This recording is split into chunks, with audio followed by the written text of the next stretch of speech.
Hello and welcome to News Morning here on Newday on TV3. My name is Beatrice Edu. Coming up in the next few minutes.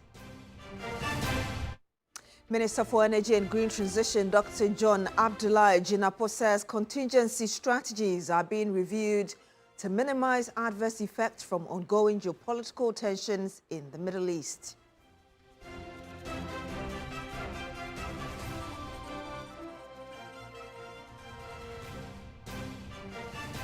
Also on the program this morning, Ghana and St. Kitts and Nevis signed visa waiver agreement as both countries deepen diplomatic ties.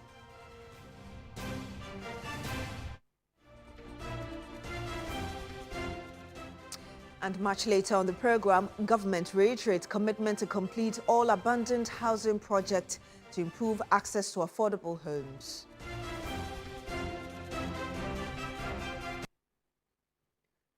My name is Beatrice Edu. Thank you very much for joining us this morning. The Minister for Energy and Green Transition, Dr. John Abdullahi Jinapor, has revealed that contingency strategies are being reviewed and strengthened to minimize any adverse effect stemming from the current geopolitical tensions in the Middle East.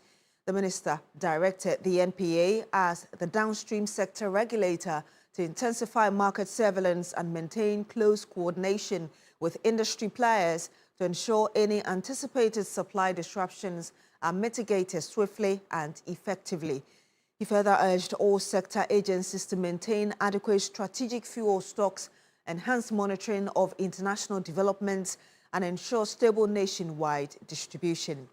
The government has assured the public of its full commitment to protecting Ghana's energy supply security, emphasizing that all necessary measures are being explored to ensure sustained fuel availability and to reduce undue hardship on consumers.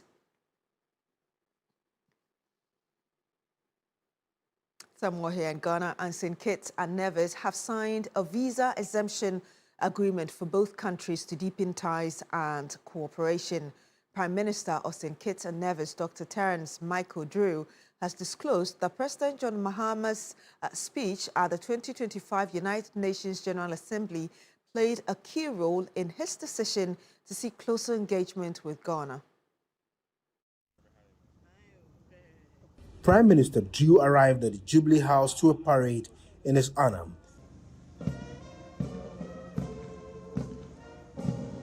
The two leaders, after exchanging the pleasantries, walked into bilateral discussions. The focus of the two leaders was cooperation in areas of health, tourism, education, and cultural exchange. For President Mahama, the visit by Prime Minister Drew reinforces his deliberate effort of a South-South cooperation. Today, there are some who seek for more neo-colonial structures that have held back the growth and the aspirations of our people. Some are bold to speak of a new form of colonization of resources that will enable them to sustain a Western civilization that serves their kind. As Africans, we cannot be ignorant of the devices of those who seek to work against our interests. Prime Minister Drew, on his part, says his visit is not just an ancestral trace, but a motivation of the persona of John Mahama. We believe there are tremendous opportunities before us to expand economic cooperation, encourage cultural exchange, promote educational collaboration, and create meaningful opportunities for all of our people, especially our youth.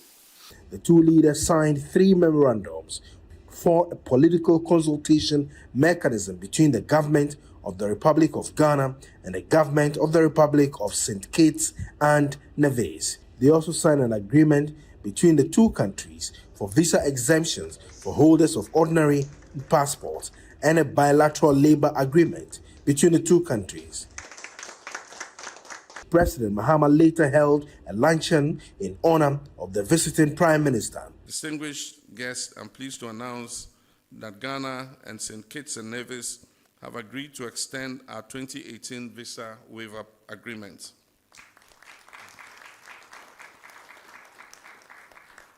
This was previously applicable to holders of only diplomatic and service passports. Now, this extension of the visa waiver includes holders of ordinary passports. We stand in solidarity with St. Kitts and Nevis in advocating for climate justice, equitable access to climate finance, and reform of global financial institutions to reflect the realities of developing nations. And we have a scarcity of healthcare professionals. And we already have a number of Ghanaian nurses who have come to St. Kitts and Nevis. They started to work, I think, within the last 3 to 4 weeks. And I can say to you, without a doubt, that they are well received, they are well trained, the people have received them well, and I've been asked to ask His Excellency, the President, for more Ghanaian nurses. Prime Minister Drew is in the country for a 3-day visit and will be attending Ghana's 69th independence celebrations. Which has become very famous now as a symbol of our culture.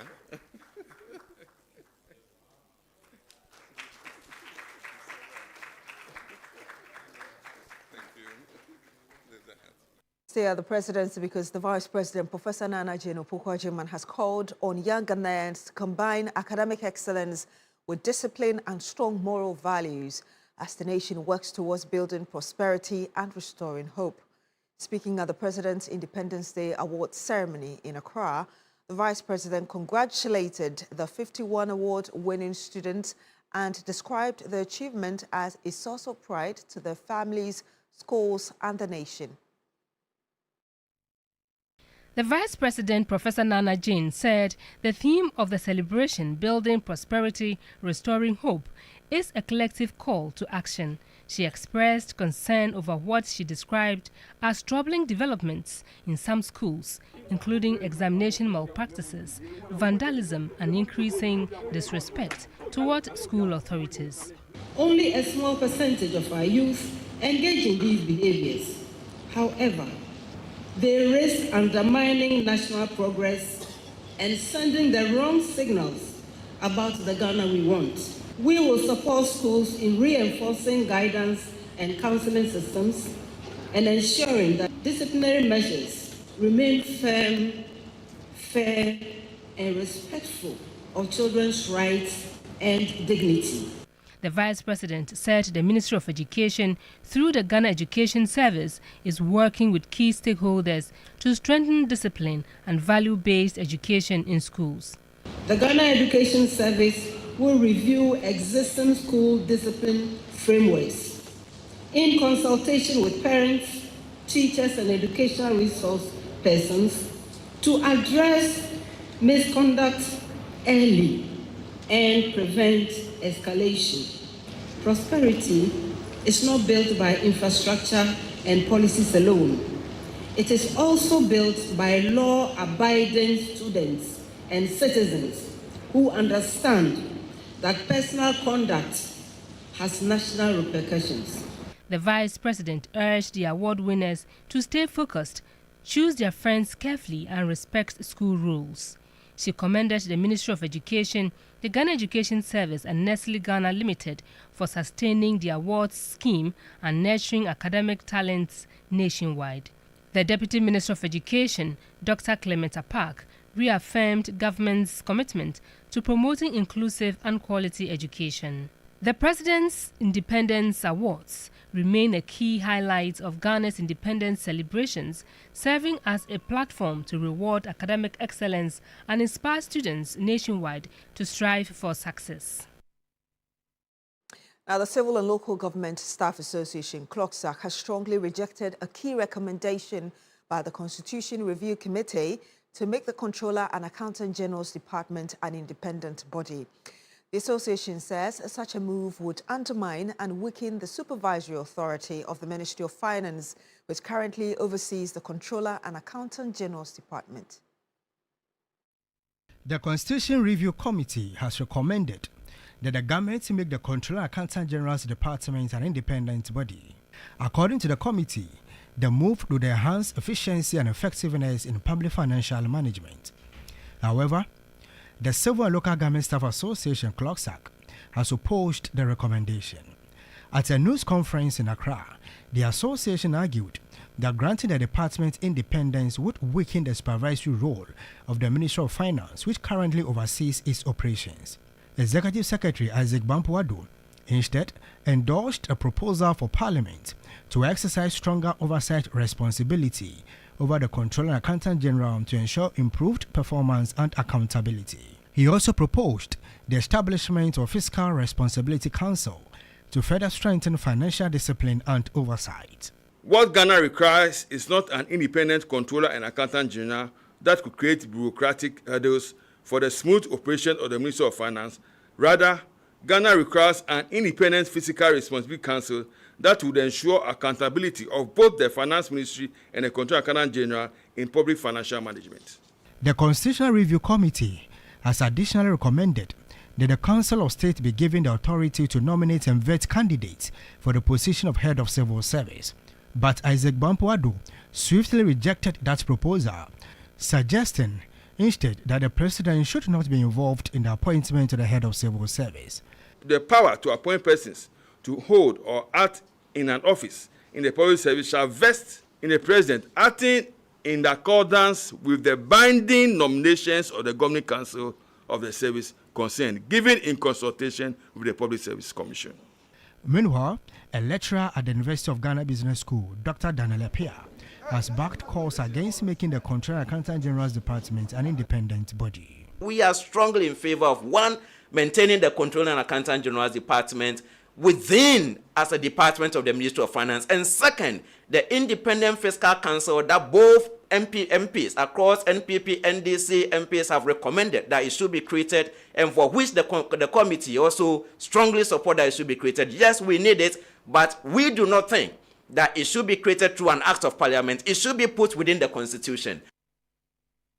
Some politics here, and NDC Pandai parliamentary candidate Daniel Insala Wapal has filed a judicial review challenging the Supreme Court's decision which quashed the Tamale High Court ruling on the elections. The motion on notice filed by lawyers of Wapal cite miscarriage of justice and constitutional misinterpretation by the bench that delivered the judgment. As part of the release, the NDC parliamentary candidate is seeking an order affirming the judgment and orders of the Tamale High Court presided over by Justice Emmanuel Bat-Planchbrew and an order directing the Electoral Commission to rerun the parliamentary election in the Kwandai constituency.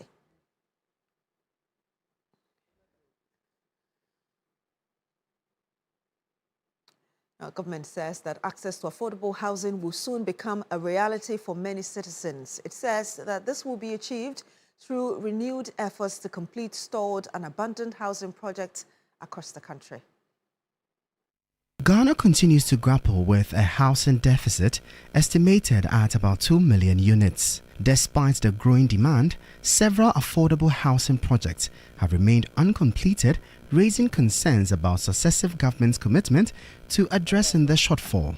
At the National Home Ownership Fair in Accra, the government reiterated its pledge to revive and complete abandoned housing developments nationwide.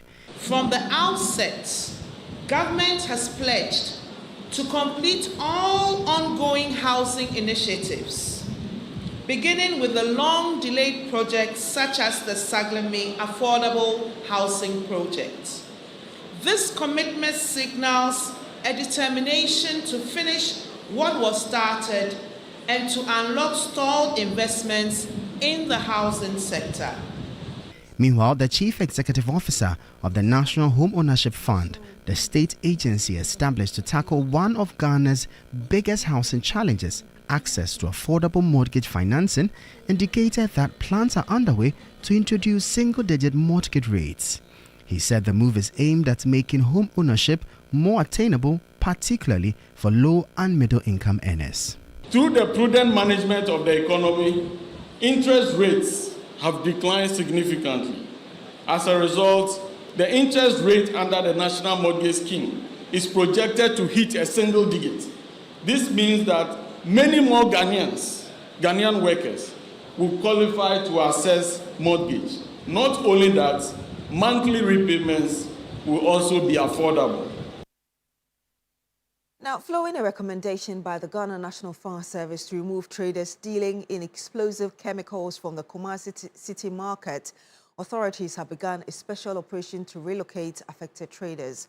The service says this is a safety measure. The Kumasi City Market, popularly known as KJTR Market, has recorded 8 fire outbreaks since it was opened in 2019. The most devastating incident occurred in March 2023, destroying dozens of shops and affecting the livelihoods of hundreds of traders. Investigations into the various incidents by the fire service revealed that many of the fires originated from shops dealing in explosive or highly flammable chemicals. We have some chemicals, when they come together, they react and ignite. And when they ignite, it's very serious. So to forestall all that, and then in the general interest of the market, we are saying that those people should be moved out of this market. So that, because if we don't do that in future, we don't know what is going to happen. Acting on this recommendation, the Kumasi Metropolitan Assembly and management of the facility resolved to evacuate all traders dealing in explosive chemicals. While some traders have complied with the directive, others are yet to do so. You know, some of them have been in this business for a very long time. But at the end of the day, we are looking at the larger interest of the market. It will be proper to relocate them to save the thousands of people. So we have given them up to Friday to remove every chemical that is hazardous to our livelihoods in this facility. Items removed during a special operation exercise include soda, carbide, and other substances that can easily ignite or explode when exposed to excessive heat. Authorities say the decision is aimed at safeguarding lives, property, and investment following the significant losses recorded in previous fire incidents. The leadership of the Traders Union support the initiative of the mayor and the management by evacuating the combustible products that our colleague traders sell in the market. In that, for about the 8 fire outbreaks that we have experienced in the market, almost all of them emanated from these shops. So we cannot sacrifice the safety of the masses to the benefit of these less than 30 people who sell these products. So we support the initiative. The mayor of Kumasi, Richard Ofori Ajimai Buedi, described the action as necessary to prevent recurring disasters at the market. He directed all affected traders to submit their names to enable authorities determine the actual number of operators and facilitate arrangements to relocate them to designated shops at the racecourse within 4 weeks.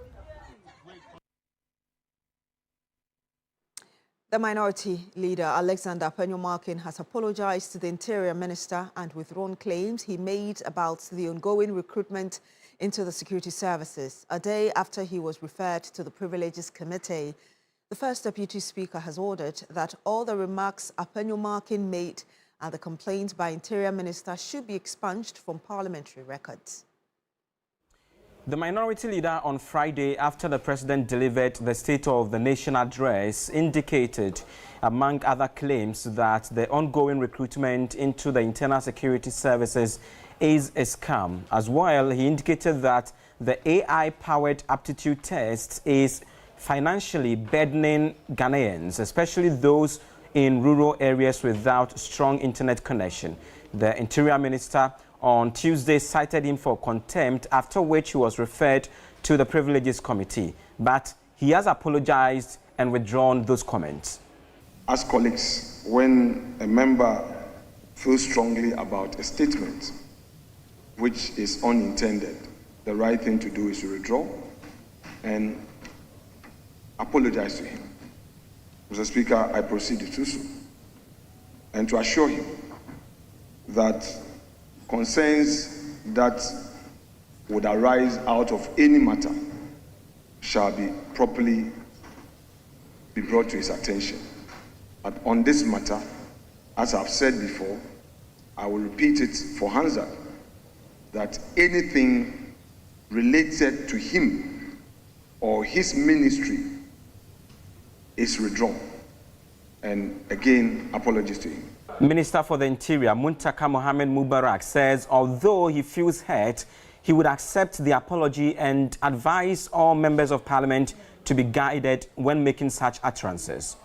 It is painful to be wrongly accused or your action to be misconstrued and be labeled differently from the intention that you have, especially when it's connoted with criminality and heavy wrongdoing. Who am I to say that I'm going to play God and I will not accept it? I accept it wholeheartedly, and I pray that this guides all of us. And if the debate or the comment made yesterday in any way was also hardship and the House decided that both or all that should be expunged, I think that may do all of us a lot of good. Consequentially, the First Deputy Speaker, Bernard Ahiafo, has dropped the referral of the Minority Leader to the Privileges Committee and also directed that the said comment he made be expunged from parliamentary records. This also includes the complaint made by the Interior Minister, which yielded in the referral of the Minority Leader to the Privileges Committee. I would order that the referral to the Privileges and Immunities Committee for examination, inquiry, and reports is accordingly withdrawn. I will further direct that those words complained about said by the Minority Leader is accordingly ordered to be expunged from the record as if it does not exist. By so doing, the matter is put to rest.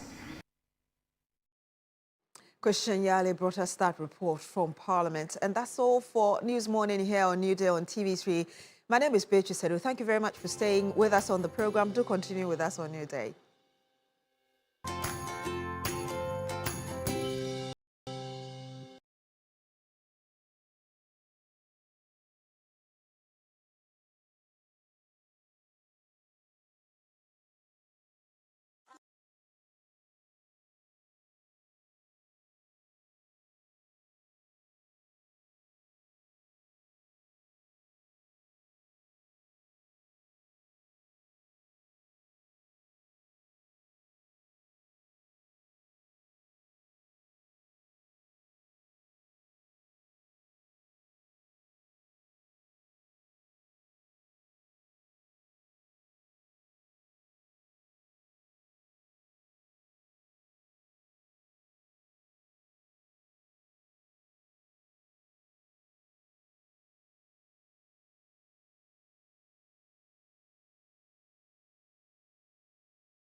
It's time to explore Ghana again. From 19th to 22nd March, join the Ghana Month Expedition. 3 regions, 4 days. Eastern, Ashanti, Central. We kick it off in Eastern region. Chocolate experiences, fresh farm fruits, Safari Valley lunch with zebras and exotic animals, Bonsu Eco Park for canopy walks and ziplining, and then party at the Rock City Hotel. Ashanti takes over. Bonre Kente Museum, Kumasi Museum, Comfort Noche Source Site, Lake Bosomtri for for hiking adventures and sleepover at rich condos. Central brings the history at Singmanso, Cape Coast Castle, plus lunch by the coast, then a Crown Resort vacation, quad biking, horse riding, water adventures. All this for 6,500 Ghana cedis single, 5,500 Ghana cedis shared rooms, and 10,500 Ghana cedis couple. You're interested, right? Call now 0531 100927 or 0247 120 633. Ghana Month Expedition, 19th to 22nd March. Don't just watch Ghana, experience it. It's time to explore Ghana again. From 19th to 22nd March, join the Ghana Month Expedition. 3 regions, 4 days. Eastern, Ashanti, Central. We kick it off in Eastern region. Chocolate experiences, fresh farm fruits, Safari Valley lunch with zebras and exotic animals, Bonsu Eco Park for canopy walks and ziplining, and then party at the Rock City Hotel. Ashanti takes over. Bonre Kente Museum, Kumasi Museum, Komfornochi Source Site, Lake Bosumtri for hiking adventures and sleepover at rich condos. Central brings the history at Singmanso, Cape Coast Castle, plus lunch by the coast, then a Crown Resort vacation, quad biking, horse riding, water adventures. All this for 6,500 Ghana cedis single, 5,500 Ghana cedis shared rooms, and 10,500 Ghana cedis couple. You're interested, right? Call now 0531 100927 or 0247 120 633. Ghana Month Expedition, 19th to 22nd March. Don't just watch Ghana, experience it. It's time to explore Ghana again. From 19th to 22nd March, join the Ghana Month Expedition. 3 regions, 4 days. Eastern, Ashanti, Central. We kick it off in Eastern region. Chocolate experiences, fresh farm fruits, Safari Valley lunch with zebras and exotic animals, Bonsu Eco Park for canopy walks and ziplining, and then party at the Rock City Hotel. Ashanti takes over. Bonre Kente Museum, Kumasi Museum, Komfornochi Source Site, Lake Bosumtri for hiking adventures and sleepover at rich condos. Central brings the history at Singmanso, Cape Coast Castle, plus lunch by the coast, then a Crown Resort vacation, quad biking, horse riding, water adventures. All this for 6,500 Ghana cedis single, 5,500 Ghana cedis shared rooms, and 10,500 Ghana cedis couple. You're interested, right? Call now 0531 100927 or 0247 120 633. Ghana Month Expedition, 19th to 22nd March. Don't just watch Ghana, experience it. It's time to explore Ghana again. From 19th to 22nd March, join the Ghana Month Expedition. 3 regions, 4 days. Eastern, Ashanti, Central. We kick it off in Eastern region. Chocolate experiences, fresh farm fruits, Safari Valley lunch with zebras and exotic animals, Bonsu Eco Park for canopy walks and ziplining, and then party at the Rock City Hotel. Ashanti takes over. Bonre Kente Museum, Kumasi Museum, Komfornochi Source Site, Lake Bosumtri for hiking adventures and sleepover at rich condos. Central brings the history at Singmanso, Cape Coast Castle, plus lunch by the coast, then a Crown Resort vacation, quad biking, horse riding, water adventures. All this for 6,500 Ghana cedis single, 5,500 Ghana cedis shared rooms, and 10,500 Ghana cedis couple. You're interested, right? Call now 0531 100927 or 0247 120 633. Ghana Month Expedition, 19th to 22nd March. Don't just watch Ghana, experience it. It's time to explore Ghana again. From 19th to 22nd March, join the Ghana Month Expedition. 3 regions, 4 days. Eastern, Ashanti, Central. We kick it off in Eastern region. Chocolate experiences, fresh farm fruits, Safari Valley lunch with zebras and exotic animals, Bonsu Eco Park for canopy walks and ziplining, and then party at the Rock City Hotel. Ashanti takes over. Bonre Kente Museum, Kumasi Museum, Komfornochi Source Site, Lake Bosumtri for hiking adventures and sleepover at Rich Condos. Central brings the history. Asing Manso, Cape Coast Castle, plus lunch by the coast. Then a Crown Resort vacation, quad biking, horse riding, water adventures. All this for 6,500 Ghana Cedi single, 5,500 Ghana Cedi shared rooms, and 10,500 Ghana Cedis couple. You're interested, right? Call now 0531 100927 or 0247 120 633. Ghana Month Expedition, 19th to 22nd March. Don't just watch Ghana, experience it. It's time to explore Ghana again. From 19th to 22nd March, join the Ghana Month Expedition. 3 regions, 4 days. Eastern, Ashanti, Central. We kick it off in Eastern region. Chocolate experiences, fresh farm fruits, Safari Valley lunch with zebras and exotic animals, Bonsu Eco Park for canopy walks and ziplining, and then party at the Rock City Hotel. Ashanti takes over. Bonre Kente Museum, Kumasi Museum, Comfort Noche Source Site, Lake Bosomtri for hiking adventures and sleepover at Rich Condos. Central brings the history. Asing Manso, Cape Coast Castle, plus lunch by the coast. Then a Crown Resort vacation, quad biking, horse riding, water adventures. All this for 6,500 Ghana Cedi single, 5,500 Ghana Cedi shared rooms, and 10,500 Ghana Cedis couple. You're interested, right? Call now 0531 100927 or 0247 120 633. Ghana Month Expedition, 19th to 22nd March. Don't just watch Ghana, experience it.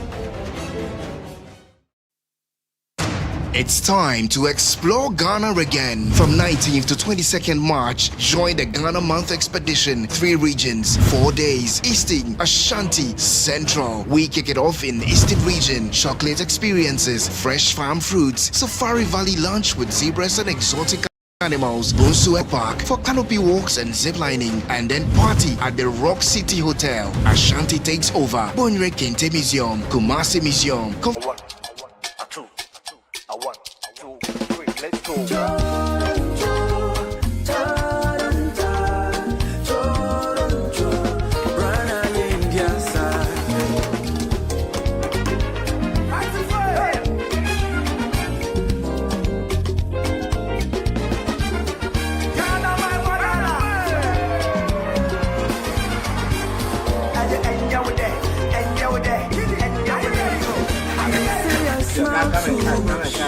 I'm way too hot. I'm too spirited. I'm cool tempered. This is my chance to see you. My girls are hips, you. I love my soccer. All my ladies taste like sugar. I'm made in Ghana. I'm made in Ghana.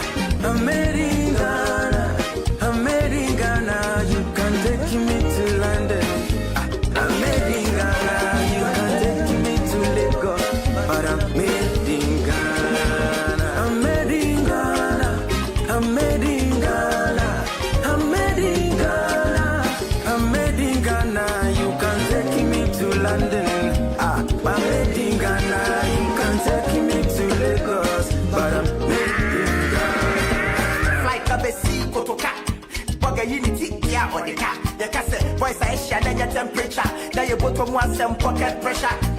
Now still you did that. And show one show love, you be my boss food, yes, so when I treat the best, I have to some other fans for yeah. Rasta man say one low, from Bole to Accra, one soul. Then you now see the one low. Kill it with the fire, one bow. But a man day, they want chop rango. But some few ones day, they want show. Gonna be the gateway, not be the window. You not Ghana, so for something I show. Echo die Messica, and when you change it back, so now none of the woman say that I best say you win, say you win, say why you miss that. Oh my God, about the rapper, but you got there to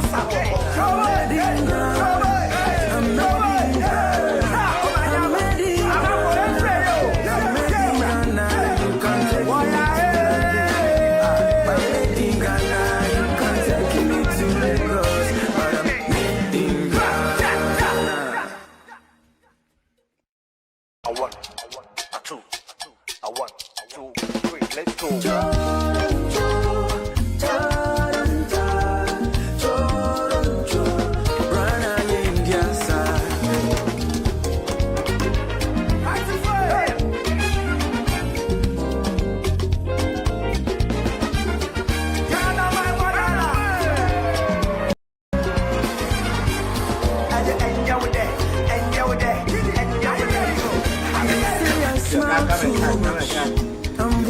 too hot. I'm too spirited. I'm cool tempered. This is my chance to see you. My girls are hips, you. I love my soccer. All my ladies taste like sugar. I'm made in Ghana. I'm made in Ghana. I'm made in Ghana. I'm made in Ghana. You can take me to London. I'm made in Ghana. You can take me to Lagos. But I'm made in Ghana. I'm made in Ghana. I'm made in Ghana. I'm made in Ghana. I'm made in Ghana. You can take me to London. I'm made in Ghana. You can take me to Lagos. But I'm made in Ghana. Flight of a sea, Kotoka. Bugger unity, yeah, on the car. The cassette, voice I share, then your temperature. Now you go to one some pocket pressure. Now still you did that. I show one show love, you be my boss with your CS so when I treat the best, I have to some of the fans why yeah. Rasta man say one low. From bullet to Accra, one soul. Jenina city ya one do. Kill a will in the fire, one go. But a man they want chop rango. But some few ones they want show. Gonna be the gateway, no be the window. Yenina do Ghana swap up with something I yan show. Echo die Mexica, and when you chain the back, so none of the woman say that I best say you will say you will say. And why you miss that? Oh my God, about the rapper, but you can't get to say. I'm ready now. I'm ready now.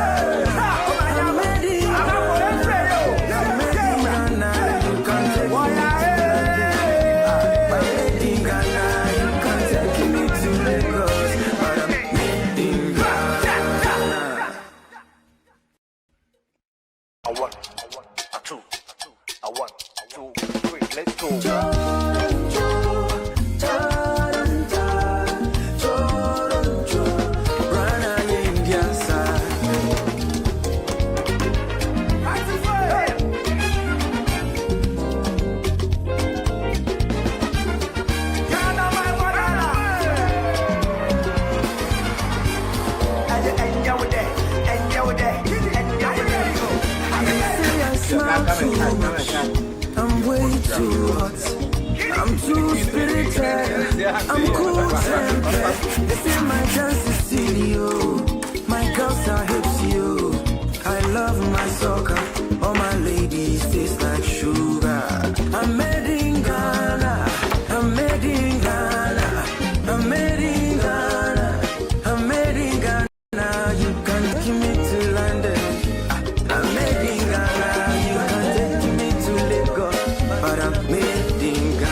clothes or foreign clothes, they always represented Ghana full circle, 360, and it was always beautiful to watch. So happy Heritage Month, happy New Month, happy Ghana Month to all of you. Today is what, 5th of March. It's the special birthday of two people very important to me. First off, Barbara Techi, my own girl, Barbara Techi. It's your birthday. Barbara Techi.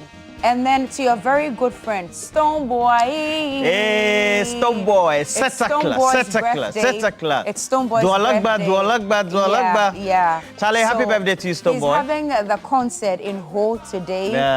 Torture. Yes. The torture. Is it today? Yes, the torture experience. And tomorrow is the holiday. Yes. Hey, I hope people will enjoy you. It's a big day. We all have to converge. I wish I had the time. It's a big day in Ho today. So good morning to what would they be doing in Ho? Entire team. What would they be doing it in Ho? At the stadium. Wow. The whole stadium. Big. Yes, the whole stadium. That's where they are having Torture. Yes, so the Stoneboy, happy birthday. Hey, then this evening will be popping. Yeah, it will be. Charlie. Sky Plus will be full, Serene will be full, Stevens will be full. People go enjoy. And thank you for joining us for the show. It's always exciting to bring you. It's actually day 4 of Ghana month, right? We launched it on Monday. Day 4 in that regard. But the whole of March itself is declared Ghana month as well. So let me say good morning to you, Director General of Operations for the Ghana Police Service, COP Emmanuel Teg Kujo. And high commendations to you, COP Emmanuel Teg Kujo, Director General for the Ghana Police Service. Your security and personnel deployment for the Ayawaso East election was just top-notch. I was just reviewing the videos the whole of yesterday, and COP Manuel Tekujo, Director of Operations, Ghana Police Service, Charlie. The deployment alone, and for us to have an election in Ayawaso East, and it was as smooth as it could ever be. Let me say kudos to you as well. COP Manuel Tekujo, Director General of Operations, the Ghana Police Service, and it's from the Newday team, the News Team Election Command Center. Our observations were quite right. And we checked with all the optics and the individuals within the community who are opinion leaders when it comes to Ayawaso East. And for the by-election, your monitoring of ongoing activities there was just top-notch with your personnel on ground, you managing them, COP, Emmanuel Tekujo, great work you did as Director General for Police Operations. Let me say good morning to everybody else, including, of course, Godwin Tamaklo, who is the Group Chief Executive for the RAID Group. The RAID Group. Fantastic, and everybody fantastic. At Yakumka Travel and Tour. Yakumka Travel and Tour. We'll go to the World Cup. Charlie. Yeah, you know the deal. You know the deal. Dr. Julia Yayera Tenge, great lady with the Ghana Military Academy. And then Pai Fianku is with Engineers and Planners. Her boss is Ibrahim Mahama. You know, just bought a new jet.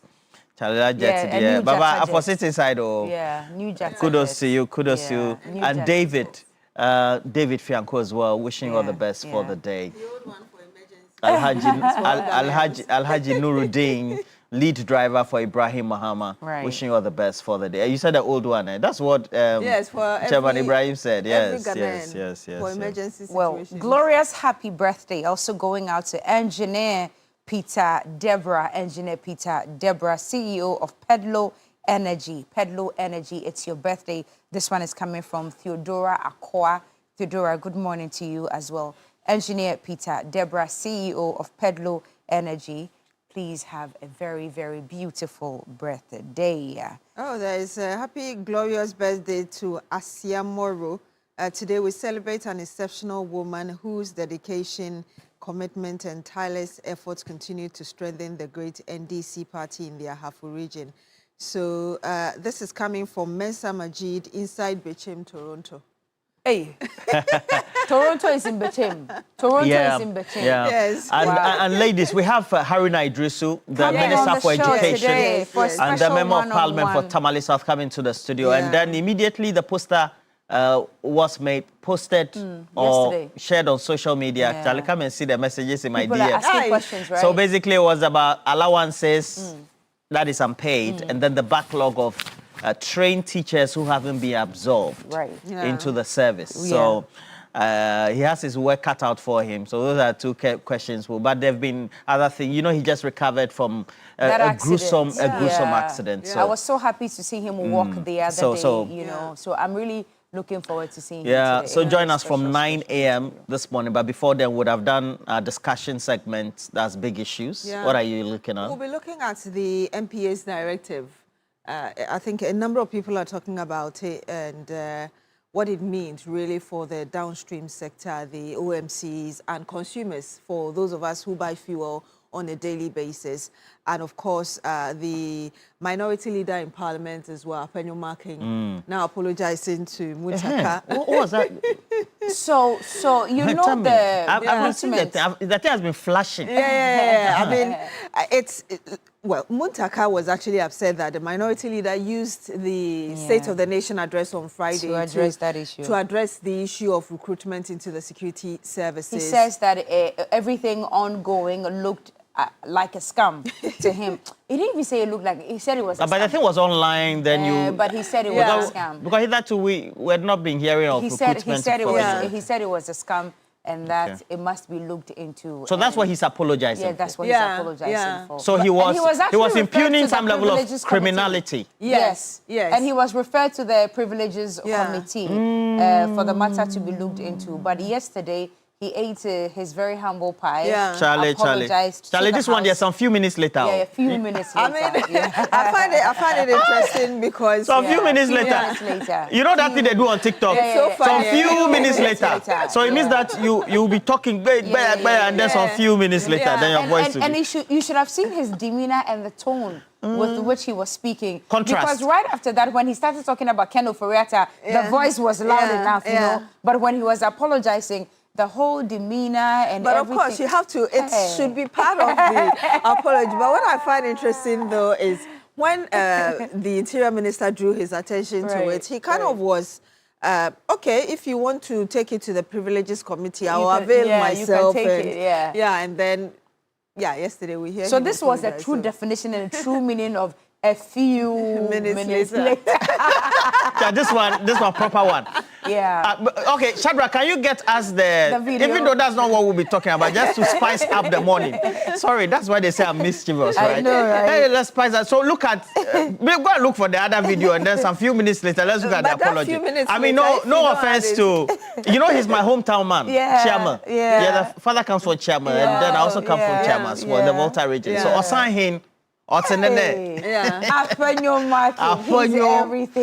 So a few minutes later. So we'll do some few minutes later for you. Don't worry. But how are we going to find that to mix it? No. Shadrach is assisted by Anita. They are some of the topmost producers in Ghana. Because that's some few minutes later. So you said you are discussing what? The MPA, and then the second one is what? Some few minutes later. So that's how you've titled the whole conversation now. Some few minutes later. Yeah. But I loved what Muntaka did as well. And I love the statement he made. He said, listen, if you are retracting and apologizing, I'm not going to play God. I would accept the apology and move on. And then that was when the Deputy Speaker of Parliament, why do I always forget this man's name? Ahiafo, Honorable Ahiafo, also reiterated that, okay, so now that apologies have been rendered and it's been accepted, it should be expunged from the records in Parliament that such a statement was even made, and that it should also be retracted and expunged that he was referred to the Privileges Committee. Some few minutes later. Look, so we had intended to ask the question only for Education Minister, but we're adding Apenyo Market. No. Some few minutes later. So we commend Osanhin for apologizing because it doesn't happen very often. Yeah, it doesn't happen very often. But the question still stands. So please, the Minister of Education. You're adding that to the Haruna question. The Minister of Education is coming into the studio. Yes. What questions do you have for him, especially the teachers, the educationists, parents, etc.? And then, Osanhin, Apenyo Market. Why you made a statement, has apologized. What do you make of it? Some few minutes later. You people should not do that. He's apologized. It's been expunged. We are moving on. We are moving forward. And that's what democracy is about. Let the matter be laid to rest. UN Secretary General. Let's concentrate, yes. Let the matter be laid to rest. We need you in the Middle East, not here. Maybe for Melania Trump, because she chaired. Yeah. So we are squashing the matter. It's been expunged, so we are expunging it this morning from our Newday records. Like we didn't even discuss it, like we didn't talk about it, like it did not happen. Let's concentrate. I'm not sure everybody agrees with you. Everybody agrees with me. Zilis Dwayne in the UK. He's a Liverpool fan. When you see me, you see the peace business. Okay. Yeah. When so you see Zilis Dwayne in the UK, he's a Liverpool fan, and their tagline is "Never walk alone." Never walk alone. So he's not walking alone. He says that's unacceptable, and parliamentarians need to take us seriously. He needs to face sanctions. All right. So, Zilis Dwayne. As we mentioned early on, the Honorable Minister of Education, Honorable Haruna Idrisu, will be here in studio this morning, and questions have already been flying in for him. What specifically do you want to ask him about educational reforms? There's been a lot of hooliganism in our schools recently, attacks on peers and mates in school, attacks on teachers, attacks on invigilators and all of that. Remember that incident when they attacked that invigilator because he decided to not allow them to copy, and to cheat during exams. Well, some teachers have also not been posted for a very long time.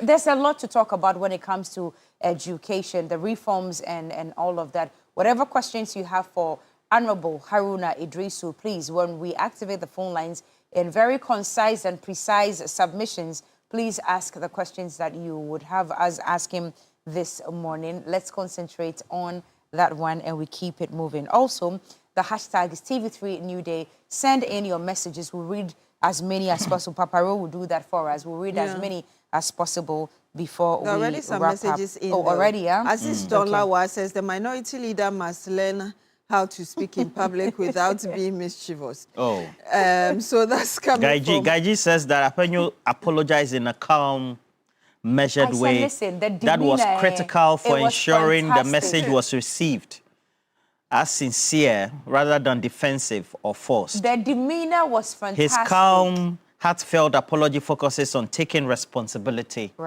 and acknowledging the impact of his actions on the Honorable Muntaka. Like Gaiji, Cantonment, comma, Accra. Get connected. Full stop. Is he still connected? Yeah, he is. Gaiji is still connected? Forever connected. Yeah. Okay, Simon Yanwa says the opposition in every democracy is meant to put the government in check and accountable through constructive criticism. But when the opposition rather turns into a witch-hunting group, then its purpose is defeated. The opposition should therefore rethink their role in Parliament. That's coming from Simon Yen in the Upper West Has region. Uncle Stephen sent a message yet? Stephen Not Quinn? yet, yes. All right, so let's do the segment and then we can do that. So this morning's segment is up next. Make sure you join us. And our question is that the Minister of Education is coming. So do you have questions for him as well? Then you add to the part about Osahin Apenyo Makin, the minority leader, what he said, and then subsequently apologizing because of the recruitment that is being supervised by the Interior Ministry, led by Muntaka Mubarak, the Honorable Minister. Roland, listen to Aziz Donla. He says, Apenyo, they rush too much. The few minutes, dear, it's meant for him. Anyway, let's take the montage for this morning and get into the conversation. This is TV3 Newday.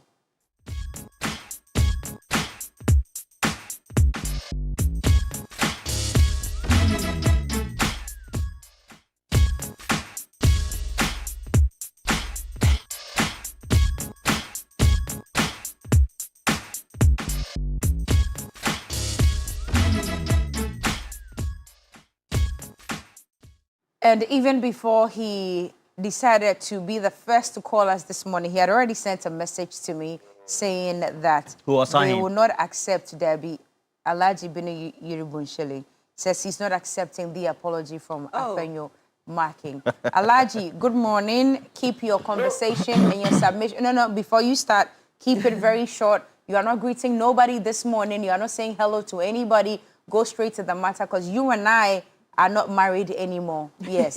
Majina says to tell you, yeah, we are not married anymore. So just go straight to the point. Why? Why saying? Why saying? What do you mean what happened? Ever since you've been married for the last 5 years, you removed chop money before. Just exercise this, okay? After 5 years, I should still exercise patience. Oh, look at me. How are you? I'm not well, Alaji. All is not well. This is me drinking tea, puplu. Tea. Do you know tea, puplu? Go ahead, Alaji. Tabiola. Tell him it's over. Gombian. He's telling you about cookie tea. Alaji, go ahead. Go ahead. She's not in a good mood.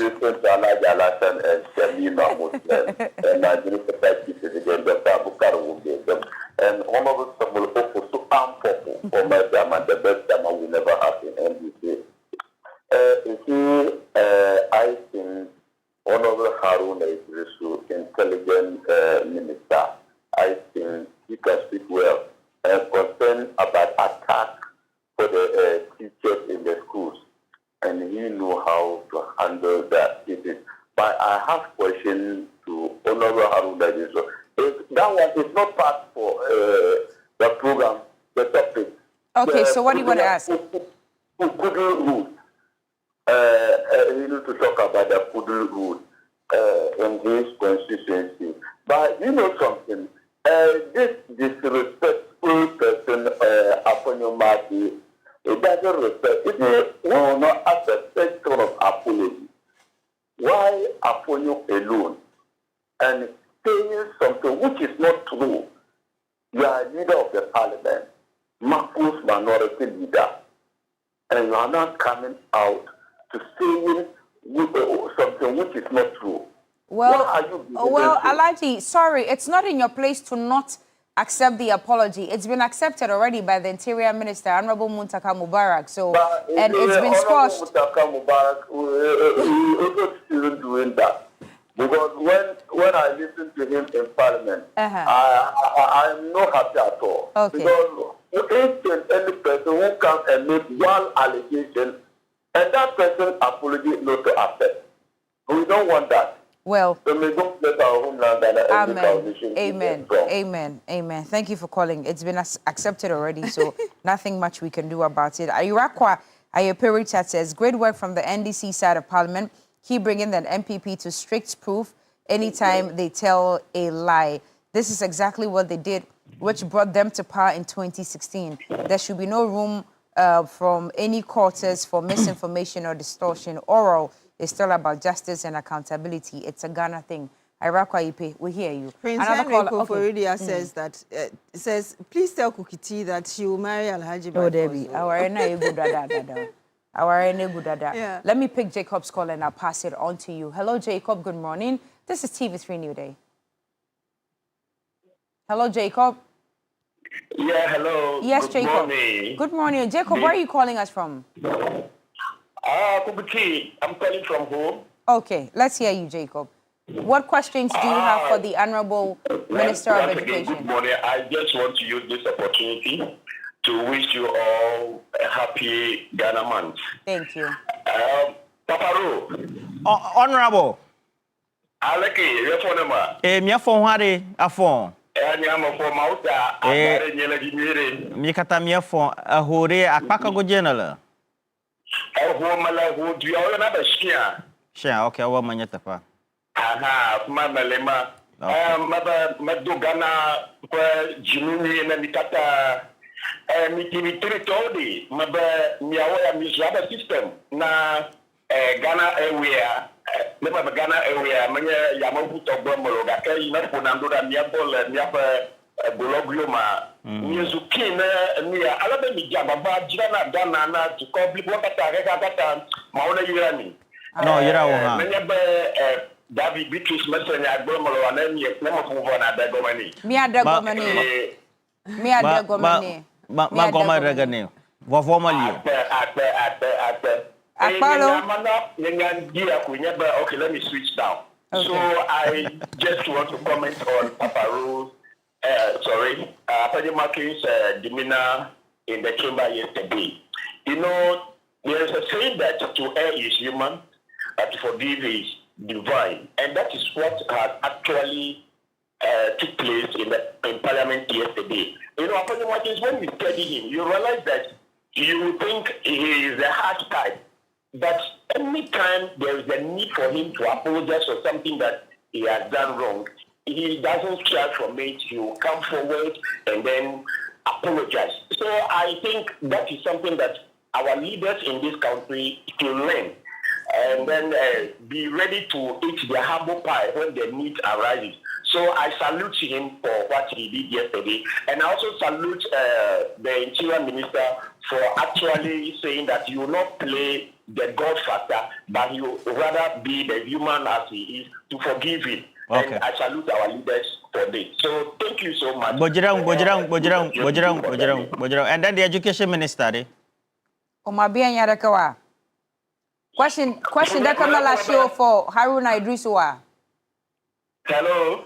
Nyabia da Kamala show for Haruna Idrisua.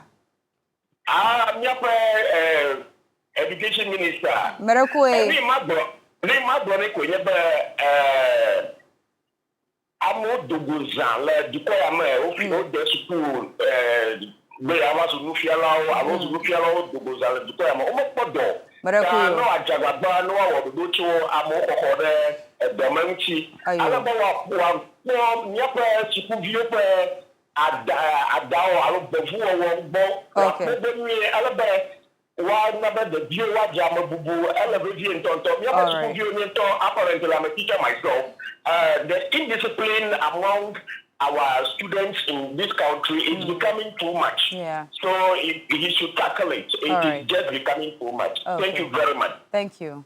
I love this caller. He's a very versatile human being. I love the accent. Yeah, I love him. He spoke away and he spoke it like 360, full circle, 100%. Well, he says to tell you that if you didn't understand what he said, what he said was TV3, when it comes to the media space, we are first in news, best in entertainment. We are numero uno. Nobody comes close to us. And then he switched, of course, he spoke English, and then he said everything in English. And then when he was leaving, we asked him if he didn't have any questions for Haruna Idris. Yes, and he says he's a teacher. That. Yes, he says he's a teacher himself, and he wants him to answer questions about hooliganism in our schools, and then indiscipline as well. I mean, hooliganism, indiscipline, all of that. I love him. I love the accent. And I love the fact that he wasn't calling from the north. Yeah. It just reminds me of the first time I was in the Volta region. I just wanted to learn the language like I was just speaking everything. It's lovely. Someone has already sent a message. It says, Honorable Haruna Idrisu's submissions are always top-notch, excellent, brilliant, and informative. Kindly ask the minister, when will the portal for new recruits teachers to be opened for the general public? So that's his question. This one is coming from Sherry Giovanni. If we have another caller, we'll take the call. But in the meantime, Sherry Giovanni says that please ask the following question. When is his outfit going to implement the rural area allowances for teachers? He should be precise and exact. What's his office doing to curb or stop gangsterism and hooliganism in our SHS? Okay, so that's what the other caller or the previous caller did say. As for the minority leader, he's demonstrated that he's truly an honorable man. He isn't like some who, even at hindsight, will refuse to apologize when they verbally assault elders such as former President Akufo-Addo, the former CJ, Madam Gertrude Tokonu, electoral commissioners, among others. I've learned something precious from his actions. And it's a good morning to Dr. Yausa Kwadia Ajamain of University of Cape Coast, Sherry Giovanni. And Pete Tenge, good morning to you, says his question is very simple. My daughter is in senior high school too. Why are the schools not giving parent terminal reports? Delays of reports there. It'll be easier. We'll pose those questions. From Wali joins us on the line. Good morning to you, Seidu. Thank you so much for joining us. Please tell us. Good morning to you, Beatrice. Good morning to Rhoda and Cookie. Indeed. Morning.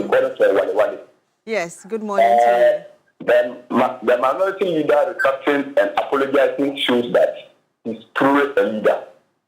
It shows a sense of maturity in him.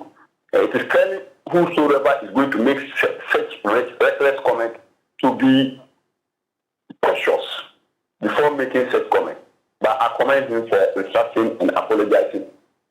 To the education minister, there are so many infractions regarding pay these days. You validate your staff only for the month to end, and they will go to the bank and they will not be paid. And when you ask questions, the IPPD coordinators in the various offices have no answer to you, which is worrying. They should look onto that. Thank you. Thank you so much for calling us and for sharing those views. And of course, your questions as well are with us. We do have Israel from Kumasi in the Ashanti region. Good morning to you, Israel. Thank you so much for joining us this morning. Good morning. Yes, we can hear you. Please go ahead with your submissions. Good. Please, this is my first time of calling to your program. Oh, what's his name? Lovely Israel. Lebanon. I've been looking forward for this platform to register our displeasure, and I know TV3 is the voice for the voiceless. Right. There is this ongoing in the teaching fraternity for quite some time now. You look at it, the minister's attention has not been drawn to it. Teachers, the policy now is every teacher in Ghana is supposed to have a first degree, and of which the system has encouraged all teachers to work for their first degree. Teachers have gone on study leave.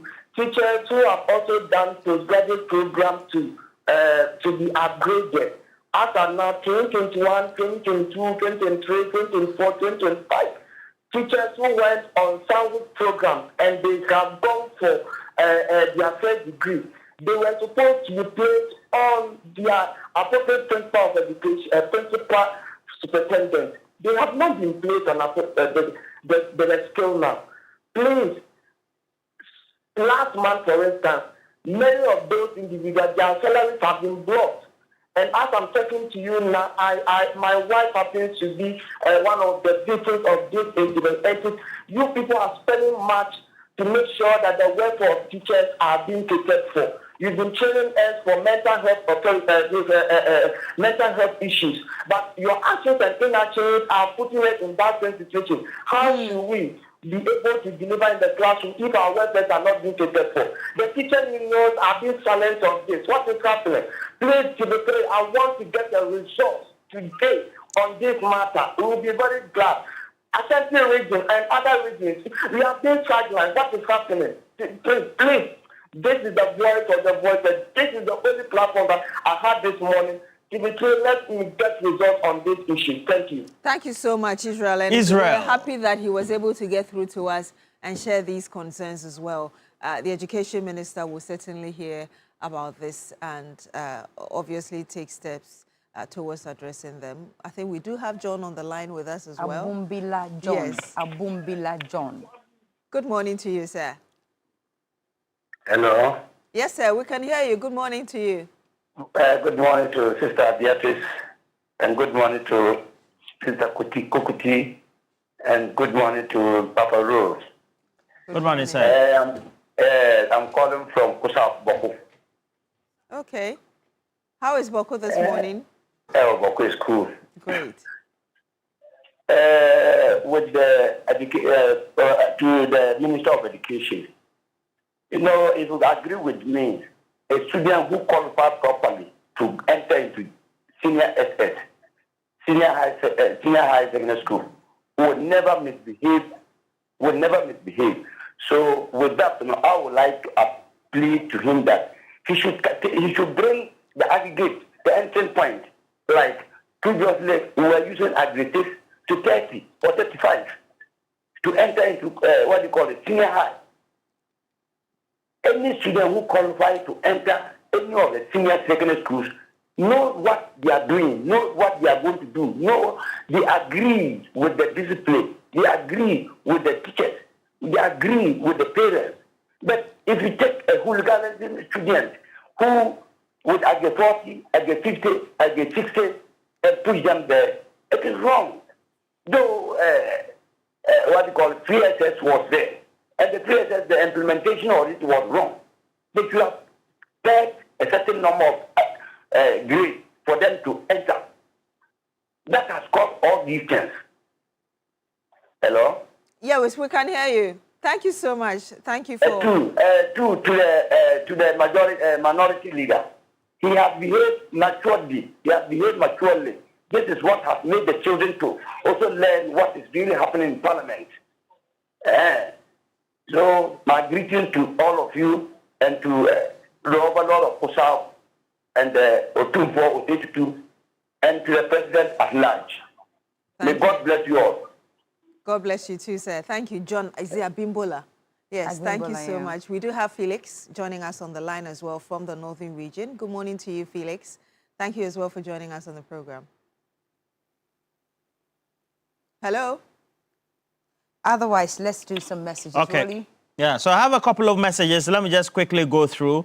And this one also appropriately is, Kwesi Mensah is in Albany, New York, says that he used very strong words. A big man will be exposed. That's what he said. You guys should play back the video. Please, play back now. He said a strong word in Parliament after Sunam. And then keeps insisting that, again, we have... Encourage Kotoka says, my question to the minister, why are teachers not being posted to the Angloga district? What's the problem? And then since the Angloga district was created in 2019, the management unit of the Ghana Education Service has not been changed. And so you want a change in the management. I guess that's by way of procedure. And then also, okay. All right. So Randa Shao is also on the case of Apenyo marking. he said, I love the few moments later. You should play the video. Randa Shah, good morning to you. And then also, okay. So he's setting up to remove by. All right. Okay. You have to edit it before reading. Yeah. Yusuf Komba says, kudos to you, Roland, and the entire New Day team for the wonderful morning show. Let me take this opportunity to wish my daughter, Nadia Awenimi Yusuf Kombas, a wonderful, happy birthday. All right. It says the entire family is wishing her well. And Education in Ghana, that's the name on the Facebook account. And it says, kindly ask the minister when teacher recruitment will begin this year. He promised to recruit 50,000 teachers and 10,000 teachers last year, but it did not happen. We need a specific date. So, Rolly, keep that in mind. Yeah, I think this is the second time somebody is asking. Yeah, so about the 50,000 teacher recruitment from last year. If it were an ordinary Ghanaian, they will be saying defamation. He should face whatever charges. He slapped a police officer and went scot-free. Aite Kwame sent in that one. That matter is squashed already, honey. And another one says, Apenyo marking is completely out of order. This gentleman should have never been a leader. Well, I won't read that. We've gone past that. Irakwa Ipe says, my question is, when is the ministry going to reintroduce the cane and responsibility back to our teachers? Things are getting out of hand and it's long overdue. Responsibility, yes. But corporal punishment, no. No. Yeah. Nusuba Martin says, Rolly, can you ask the educational minister about teachers' recruitment? Okay, I think I've read that one already. Yeah. It looks like a lot of the questions this morning is they are on the recruitment and then allowance payments, basically. And a bit of so discipline. This one is coming from J. Bwansa Boateng, and says that please ask the Minister of Education when the double track system will be ending. When he was in opposition, he was a loud mouth on the subject. He's now in office and is crawling. Ask the question, Roland, Beatrice, and Cookie. Hey. Okay. We'll ask the question. And then this one also, well, a great friend of mine celebrated the birthday, Moses Aklobotu, friend and brother. Happy birthday to you, Moses. Great guy. Great guy. There's a message from landlord Bolga D-Line. He says, good morning, Mr. Roland, Cookie, and Beatrice. Students are misbehaving all around, producing bad grades, absenteeism, reporting late to school, and non-compliance to school rules, all in the name of ESHS. Can the government look at the policy again and make amendment? Why is it that you cannot repeat or sack a student when he misbehaves and performs poorly in school? Please. Okay. I'm a teacher in an SHS and I know what I'm talking about. Please ask him for us. They can settle their personal differences, but will not accept it to be expunged from. Okay, so that is landlord commenting on the minority. Well, two questions leaders. here. Yeah. Two questions here. Says, ask him why he isn't willing to share the student tablet for the SHS Form 1s at home who will be going to school on the 16th of March. And then another one says, please, I want you to ask the minister when they are going to pay the transfer grants. Grant. And then there are plenty. Yes, and then our minister should also be asked about the CPD allowance negotiation because as far as I know, the agreement ended last year and duty-free for teachers as promised. Okay, we have to go for a break, right? Quickly, yes. Guy Gisa should tell you that he's a personal assistant extraordinaire to Chief Connected, the Honorable Kenny Japon. So he'll forever stay connected. So he cannot be disconnected. Let me just read this very quickly from Brother Fakiwa. It says, I want the minister to address the issue of CISOs not benefiting responsibility allowance and also teachers who have applied for migration from GES to TVET. Almost more than a year now. Anyway, a little reminder for you before we take a break to come back to the big issue. Now, your health is important and Vitality Health Insurance is inviting all corporate institutions, associations and groups to be part of our medical plans. Cut down on medical expenses and enjoy good and quality healthcare at a facility near you. Now, for more information, visit www.vitalitymh.com or you can also call 026-657-3200, 026-657-3200. All right, we take a break now. When we come back, the big issue will be here. It's still TV3 Newday.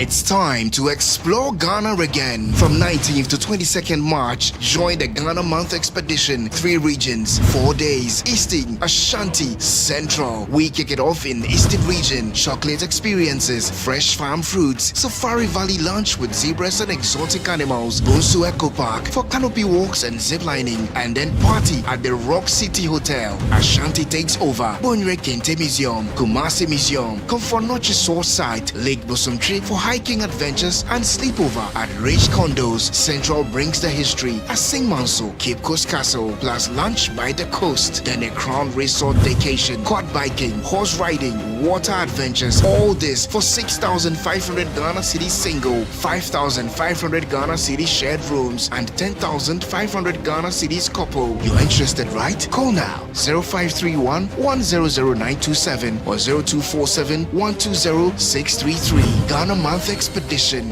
19th to 22nd March. Don't just watch Ghana, experience it. It's time to explore Ghana again. From 19th to 22nd March, join the Ghana Month Expedition. 3 regions, 4 days. Eastern, Ashanti, Central. We kick it off in the Eastern region. Chocolate experiences, fresh farm fruits, Safari Valley lunch with zebras and exotic animals, Bonsu Eco Park for canopy walks and ziplining, and then party at the Rock City Hotel. Ashanti takes over. Bonre Kente Museum, Kumasi Museum, Komfornochi Source Site, Lake Bosomtri for hiking adventures and sleepover at Rich Condos. Central brings the history. Asing Manso, Cape Coast Castle, plus lunch by the coast. Then a Crown Resort vacation, quad biking, horse riding, water adventures. All this for 6,500 Ghana Cedi single, 5,500 Ghana Cedi shared rooms, and 10,500 Ghana Cedis couple. You're interested, right? Call now 0531 100927 or 0247 120 633. Ghana Month Expedition, 19th to 22nd March. Don't just watch Ghana, experience it. It's time to explore Ghana again. From 19th to 22nd March, join the Ghana Month Expedition. 3 regions, 4 days. Eastern, Ashanti, Central. We kick it off in the Eastern region. Chocolate experiences, fresh farm fruits, Safari Valley lunch with zebras and exotic animals, Bonsu Eco Park for canopy walks and ziplining, and then party at the Rock City Hotel. Ashanti takes over. Bonre Kente Museum, Kumasi Museum, Komfornochi Source Site, Lake Bosomtri for hiking adventures and sleepover at Rich Condos. Central brings the history. Asing Manso, Cape Coast Castle, plus lunch by the coast. Then a Crown Resort vacation, quad biking, horse riding, water adventures. All this for 6,500 Ghana Cedi single, 5,500 Ghana Cedi shared rooms, and 10,500 Ghana Cedis couple. You're interested, right? Call now 0531 100927 or 0247 120 633. Ghana Month Expedition, 19th to 22nd March. Don't just watch Ghana, experience it. It's time to explore Ghana again. From 19th to 22nd March, join the Ghana Month Expedition. 3 regions, 4 days. Eastern, Ashanti, Central. We kick it off in the Eastern region. Chocolate experiences, fresh farm fruits, Safari Valley lunch with zebras and exotic animals, Bonsu Eco Park for canopy walks and ziplining, and then party at the Rock City Hotel. Ashanti takes over. Bonre Kente Museum, Kumasi Museum, Komfornochi Source Site, Lake Bosomtri for hiking adventures and sleepover at Rich Condos. Central brings the history. Asing Manso, Cape Coast Castle, plus lunch by the coast. Then a Crown Resort vacation, quad biking, horse riding, water adventures. All this for 6,500 Ghana Cedi single, 5,500 Ghana Cedi shared rooms, and 10,500 Ghana Cedis couple. You're interested, right? Call now 0531 100927 or 0247 120 633. Ghana Month Expedition, 19th to 22nd March. Don't just watch Ghana, experience it. It's time to explore Ghana again. From 19th to 22nd March, join the Ghana Month Expedition. 3 regions, 4 days. Eastern, Ashanti, Central. We kick it off in the Eastern region. Chocolate experiences, fresh farm fruits, Safari Valley lunch with zebras and exotic animals, Bonsu Eco Park for canopy walks and ziplining, and then party at the Rock City Hotel. Ashanti takes over. Bonre Kente Museum, Kumasi Museum, Komfornochi Source Site, Lake Bosumtri for hiking adventures and sleepover at Rich Condos. Central brings the history. Asing Manso, Cape Coast Castle, plus lunch by the coast. Then a Crown Resort vacation, quad biking, horse riding, water adventures. All this for 6,500 Ghana Cedi single, 5,500 Ghana Cedi shared rooms, and 10,500 Ghana Cedis couple. You're interested, right? Call now 0531 100927 or 0247 120 633. Ghana Month Expedition, 19th to 22nd March. Don't just watch Ghana, experience it. It's time to explore Ghana again. From 19th to 22nd March, join the Ghana Month Expedition. 3 regions, 4 days. Eastern, Ashanti, Central. We kick it off in the Eastern region. Chocolate experiences, fresh farm fruits, Safari Valley lunch with zebras and exotic animals, Bonsu Eco Park for canopy walks and ziplining, and then party at the Rock City Hotel. Ashanti takes over. Bonre Kente Museum, Kumasi Museum, Komfornochi Source Site, Lake Bosumtri for hiking adventures and sleepover at Rich Condos. Central brings the history. Asing Manso, Cape Coast Castle, plus lunch by the coast. Then a Crown Resort vacation, quad biking, horse riding, water adventures. All this for 6,500 Ghana Cedi single, 5,500 Ghana Cedi shared rooms, and 10,500 Ghana Cedis couple. You're interested, right? Call now 0531 100927 or 0247 120 633. Ghana Month Expedition, 19th to 22nd March. Don't just watch Ghana, experience it. It's time to explore Ghana again. From 19th to 22nd March, join the Ghana Month Expedition. 3 regions, 4 days. Eastern, Ashanti, Central. We kick it off in the Eastern region. Chocolate experiences, fresh farm fruits, Safari Valley lunch with zebras and exotic animals, Bonsu Eco Park for canopy walks and ziplining, and then party at the Rock City Hotel. Ashanti takes over. Bonre Kente Museum, Kumasi Museum, for Noche Source, Lake Bosumtri for hiking adventures and sleepover at Rich Condos. Central brings the history. Asing Manso, Cape Coast Castle, plus lunch by the coast. Then a Crown Resort vacation, quad biking, horse riding, water adventures. All this for 6,000. 1, 2, 3, let's go.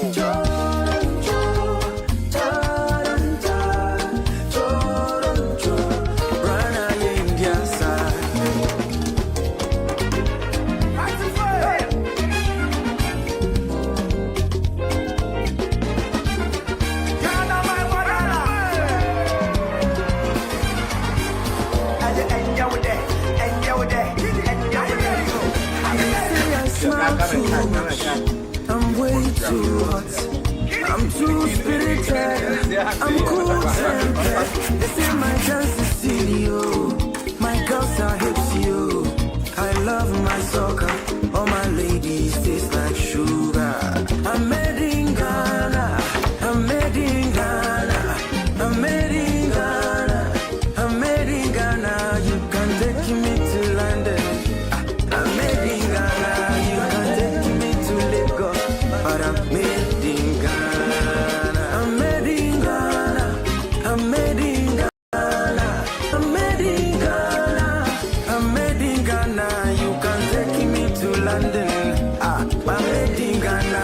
You can take me to Lagos. But I'm made in Ghana. Like a besi kotoka.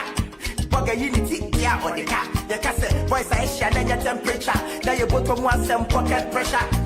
Now still you did that. I show one show love, you be my boss with ya see so when I treat the best, I have to some other fans why yeah. Rasta man say one love, from bullet to Accra, one soul. Jenina Sidia, Wando, Kelewele Nipaya, Wambo, Badaman Day, they want chop rango, but some few ones day, they want show. Gonna be the gateway, no be the window. Yenina Dogana, Papa, for Septina Yan show. And for Diamesica, and when you're a chain, so now I'm the woman, and I am best to you with San, you with San, and why you miss out. Oh my God, about the rapper, but you run into Sabo.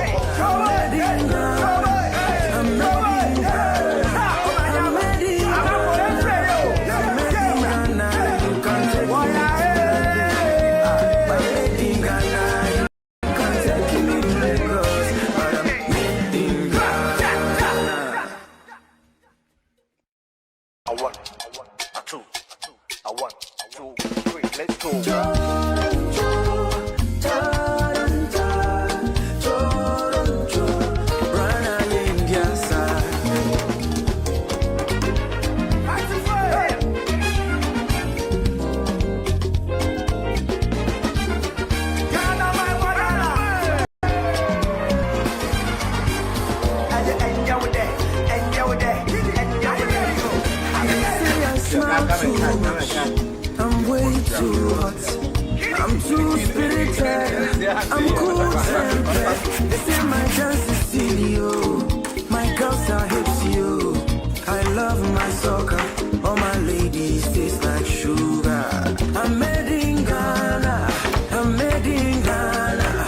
I'm made in Ghana. I'm made in Ghana. You can take me to London. I'm made in Ghana.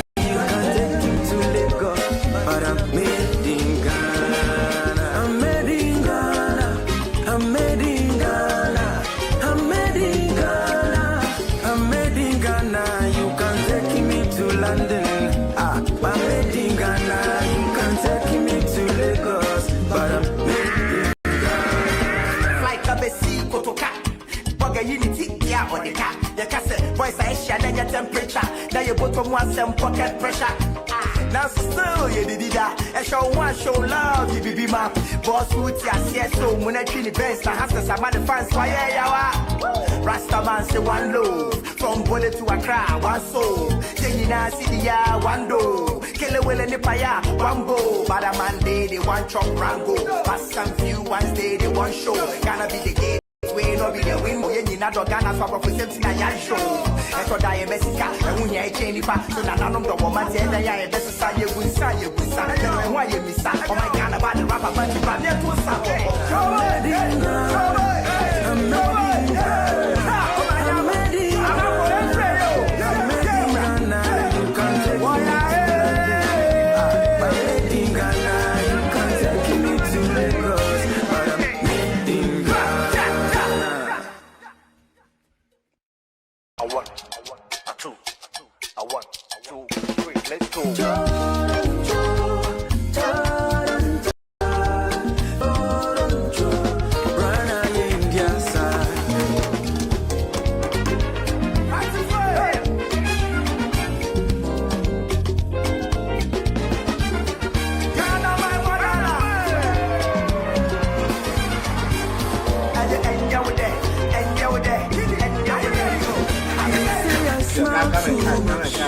I'm way too hot.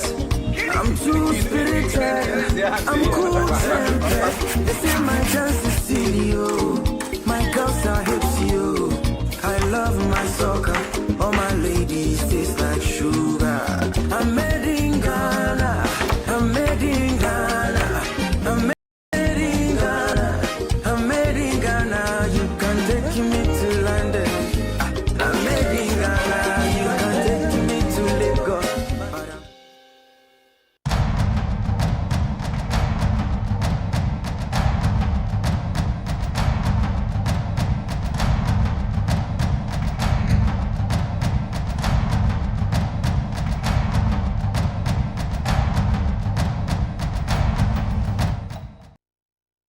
And you're still here on New Day on TV3. My name is Beatrice. Welcome to The Big Issue. This morning, we're looking at the directive coming from the National Petroleum Authority to all OMCs and LPG MCs following concerns raised by some critics, including former Energy or Power Minister that there is no uniformity of pricing across the OMCs in the country, and the impact that could have not just on consumers, but also on competition and also in regions across the country. And so the MPA has given that directive to them that by the 16th of March, there should be uniformity of pricing across all OMCs. So we'll be looking at that and the impact moving forward, really. And also the apology from the minority leader to the Interior Minister, Muntaka Mohammed Mubarak, after his comment earlier during the State of the Nation address last Friday, accusing the government of corruption in the recruitment process into security agencies. Yes, the directive is that after he has apologized, all commentary and everything associated with it should be expunged from the Hansard or parliamentary Hansard. But really, moving forward, what should be the demeanor of leaders in the House and how we should deal with this matter. Once again, my name is Beatrice Edu. Thank you very much for joining us this morning. Of course, I do have on the panel with me Professor Benedicta Ofosu-Mensah. She is Fosu-Mensah. She is with the NDC's communications team. Good morning to you, Hi, Prof. It's great to have you here this morning. Thank you. Yes. I also do have with us our regular panelist, Madam Rodelini Mora, Yana, public interest advocate. It's great to have you as well. Good morning to you. Nice to be here. We missed you. Yes, thank you so much. I missed you too. Yes, I'm better. Thank you very much.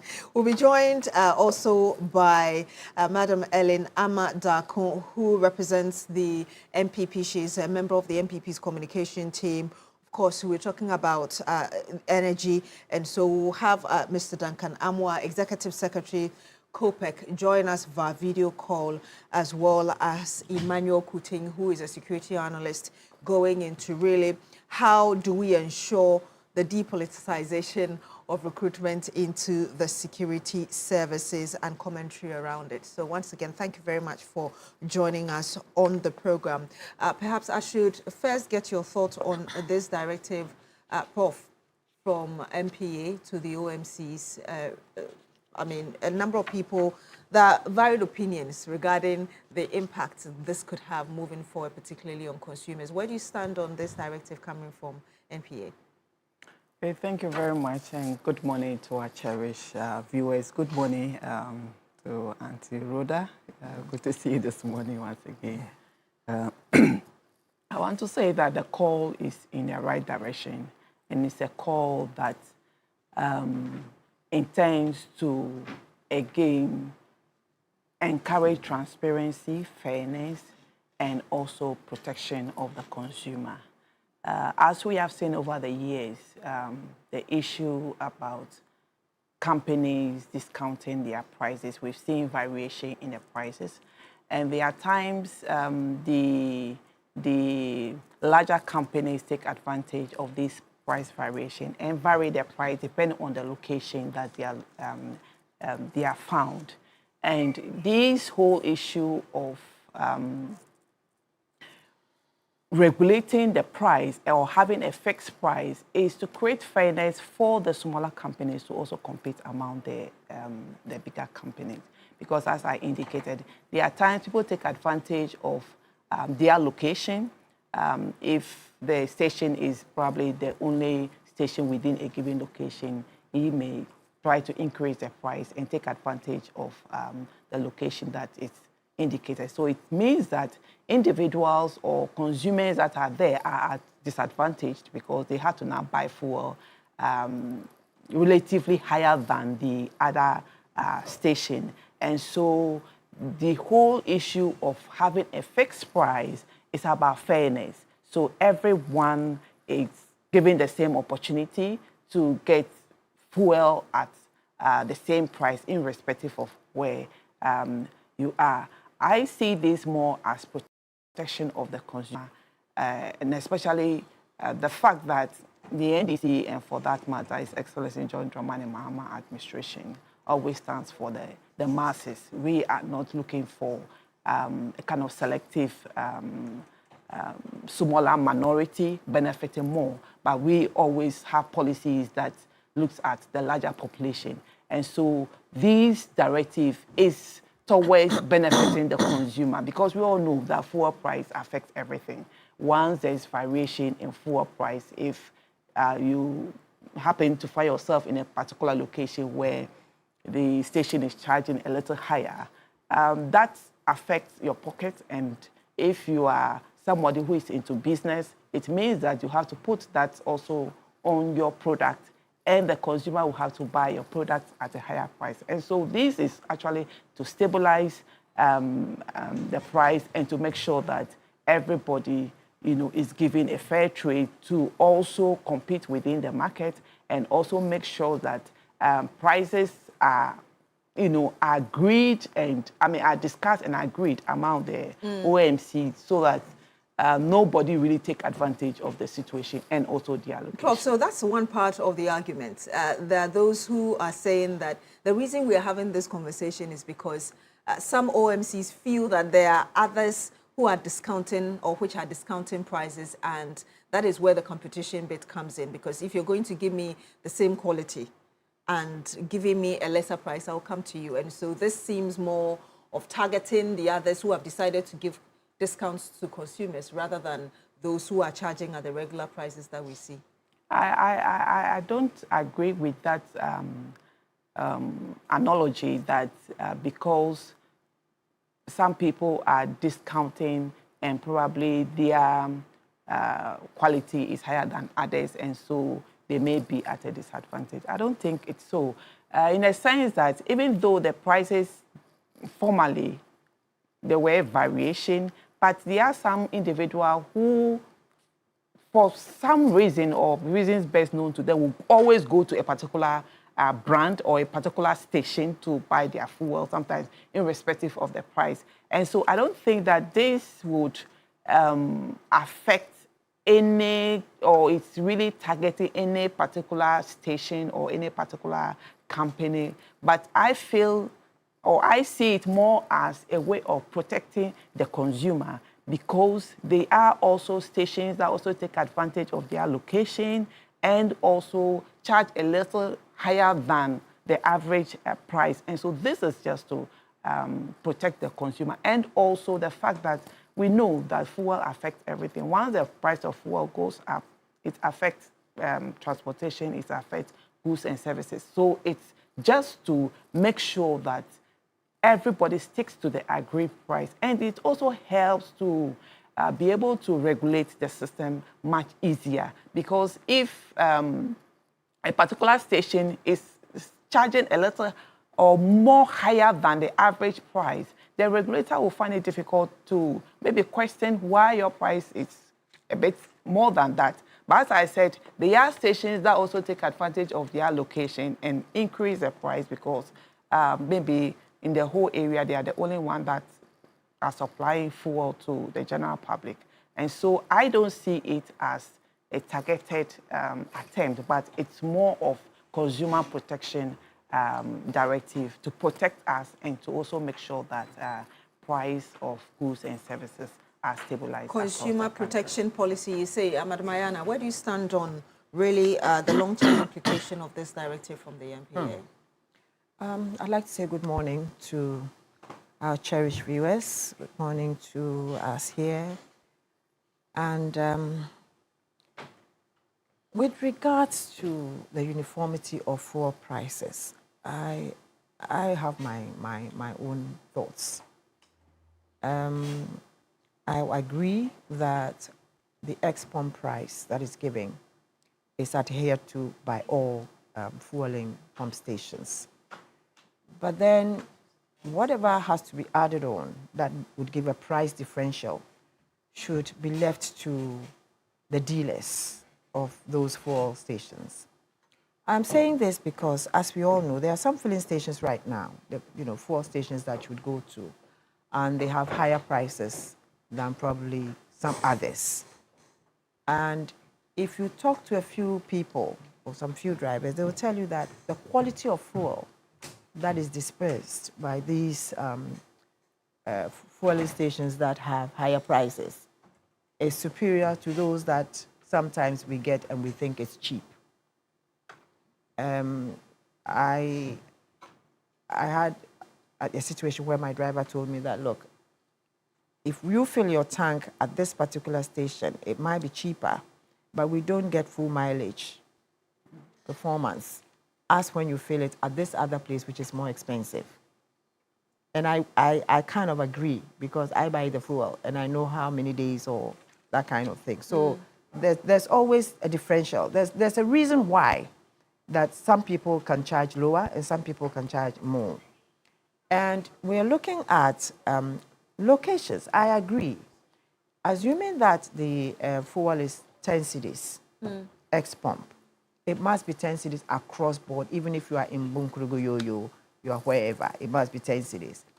But if a fueling station or a company is giving extra, extra services, and therefore decides to charge more for the fuel, I think they should be allowed to do so. It's a matter of choice. Where extra it's services marketing. means what exactly? Where extra services means, for instance, you get to the ambience of the place, that the fuel station that you'd go to, the wiping of your windscreens, those kinds of petty things. Some people even gift you stuff, and stuff like that. It's all part of marketing. So what I'm saying is that it must be a matter of choice for me to want to go and buy fuel from this station or the other station. Because why is it that those stations that sell above the ex-pump price still get people to buy from them? There must be something there. And apart from that, we're looking at, I was trying to find out if it's a Ghana problem. So I asked someone, I said, look, I remember that people go around. In Europe, they go driving around to look for the cheapest fuel station to go and fill their. Yeah, you understand? Yeah.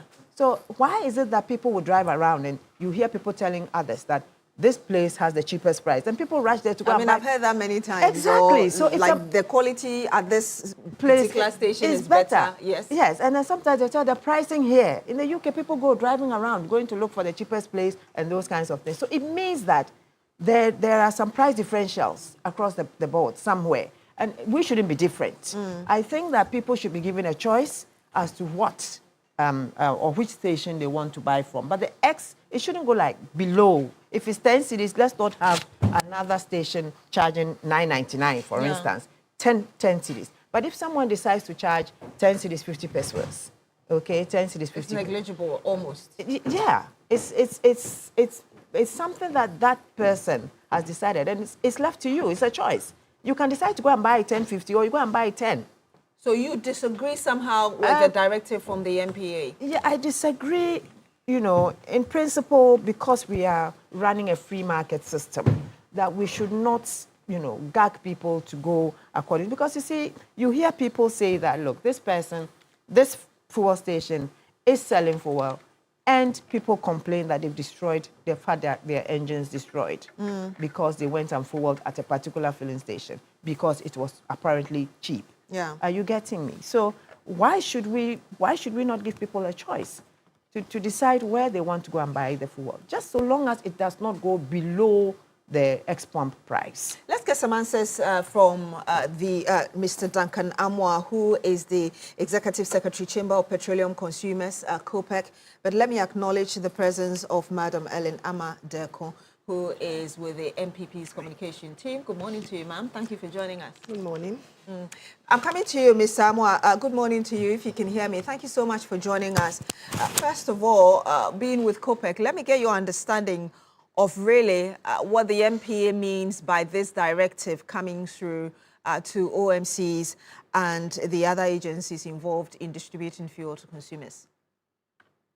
Good morning, Beatrice, and of course, good morning to your esteemed panel. I must say I was enjoying the explanations before you brought me in. And I must put on record that I agree succinctly with virtually everything she had said earlier.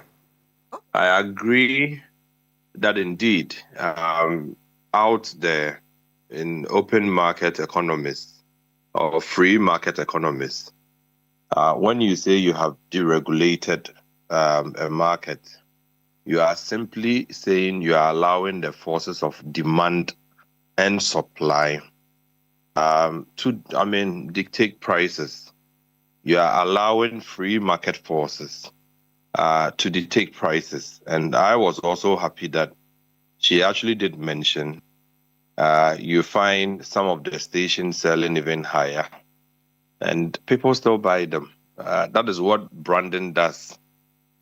Some people would still stick to a brand no matter how much the price stretch or variance gets.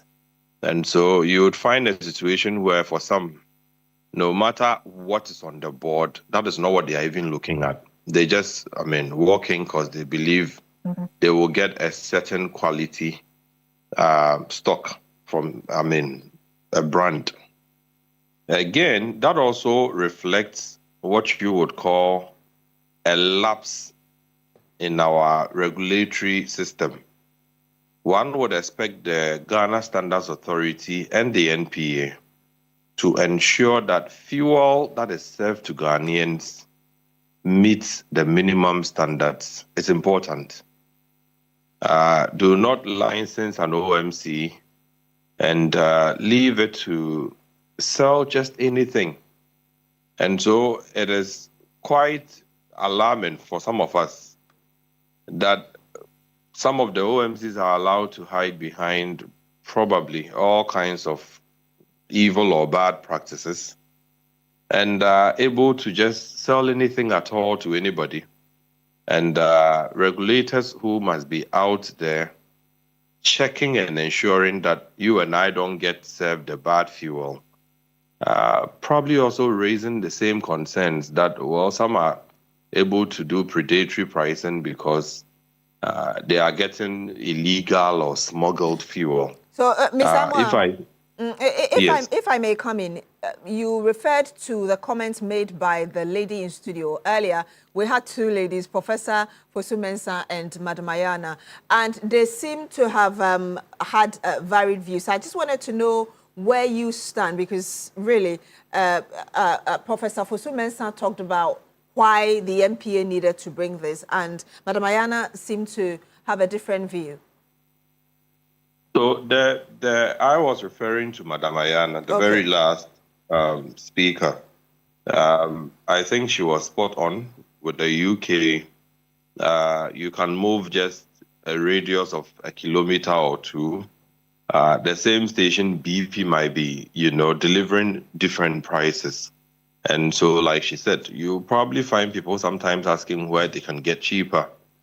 And it's easier because for them, okay, 199 does not mean inferior to 210 or 2, 189 is not any worse or bad compared to, let's say, 2 or 215. Whatever it is what it is. If it is 91 that we are buying, it is around 91. If it is 95 or premium that we want to pay, it is the same price, same, parameters, quality parameters. Unfortunately, we seem to have a challenge here where we are unable to tell what station A is selling from station B. And that is a disservice to the consumer. You would expect that, look, you say you have, issued licenses across board to these OMCs. You are checking them to ensure that whatever they are putting in our tanks is good enough to be able to last, the investments that we put on the roads, the cars or the engines. So where there are discrepancies and consumers have cause to worry that when I buy from station A, who may be selling higher price, the fuel lasts and my engine sounds better. When I go to station B, I don't get the same effect. It means that they are selling different products altogether. And so, that should not be allowed. That should not be entertained. RON 91 should be RON 91. 89 is not the same as 91. The octane reading, the higher, the better. And so if your minimum standard says or 91 is what you are expecting in the minimum, your regular fuel, you would expect everybody to stick to the 91. And if it's the same 91, the benzene, the ethylene, and other, chemical composition, everything should be exact. So it should not be the case that Station A's fuel should do better Station B, unless, of course, they are doing additivations, and, of course, they are getting to the superior products, the 93, the 95, which will burn faster, will be able to give you a lot quicker response or a lot more mileage if you are probably paying premium for them. So, but Mr. 91 should be 91. If I get your argument, you think that the National Petroleum Authority should have as a priority the quality of fuel being sold to us rather than trying to concern itself with these, some may call negligible price differentials? You get the point spot on. There are things that are of concern to the Ghanaian.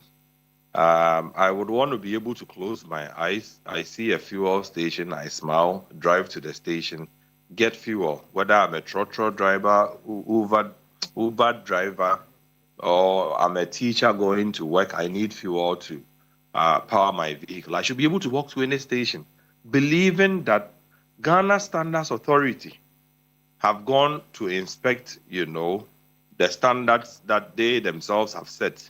The NPA itself is also able to regularly check these stations to ensure what they deliver into our tanks is safe and good enough for what our engines require. It's a trust situation. When you go park your vehicle and say, I am buying 200 cedis fuel, oftentimes you do not even get down. Oftentimes you do not even see what is coming through that nozzle directly into your tank. It's a trust situation. So when I go to park and say I'm buying 200, I should be confident enough that authorities have been there. They've inspected whatever the station is doing.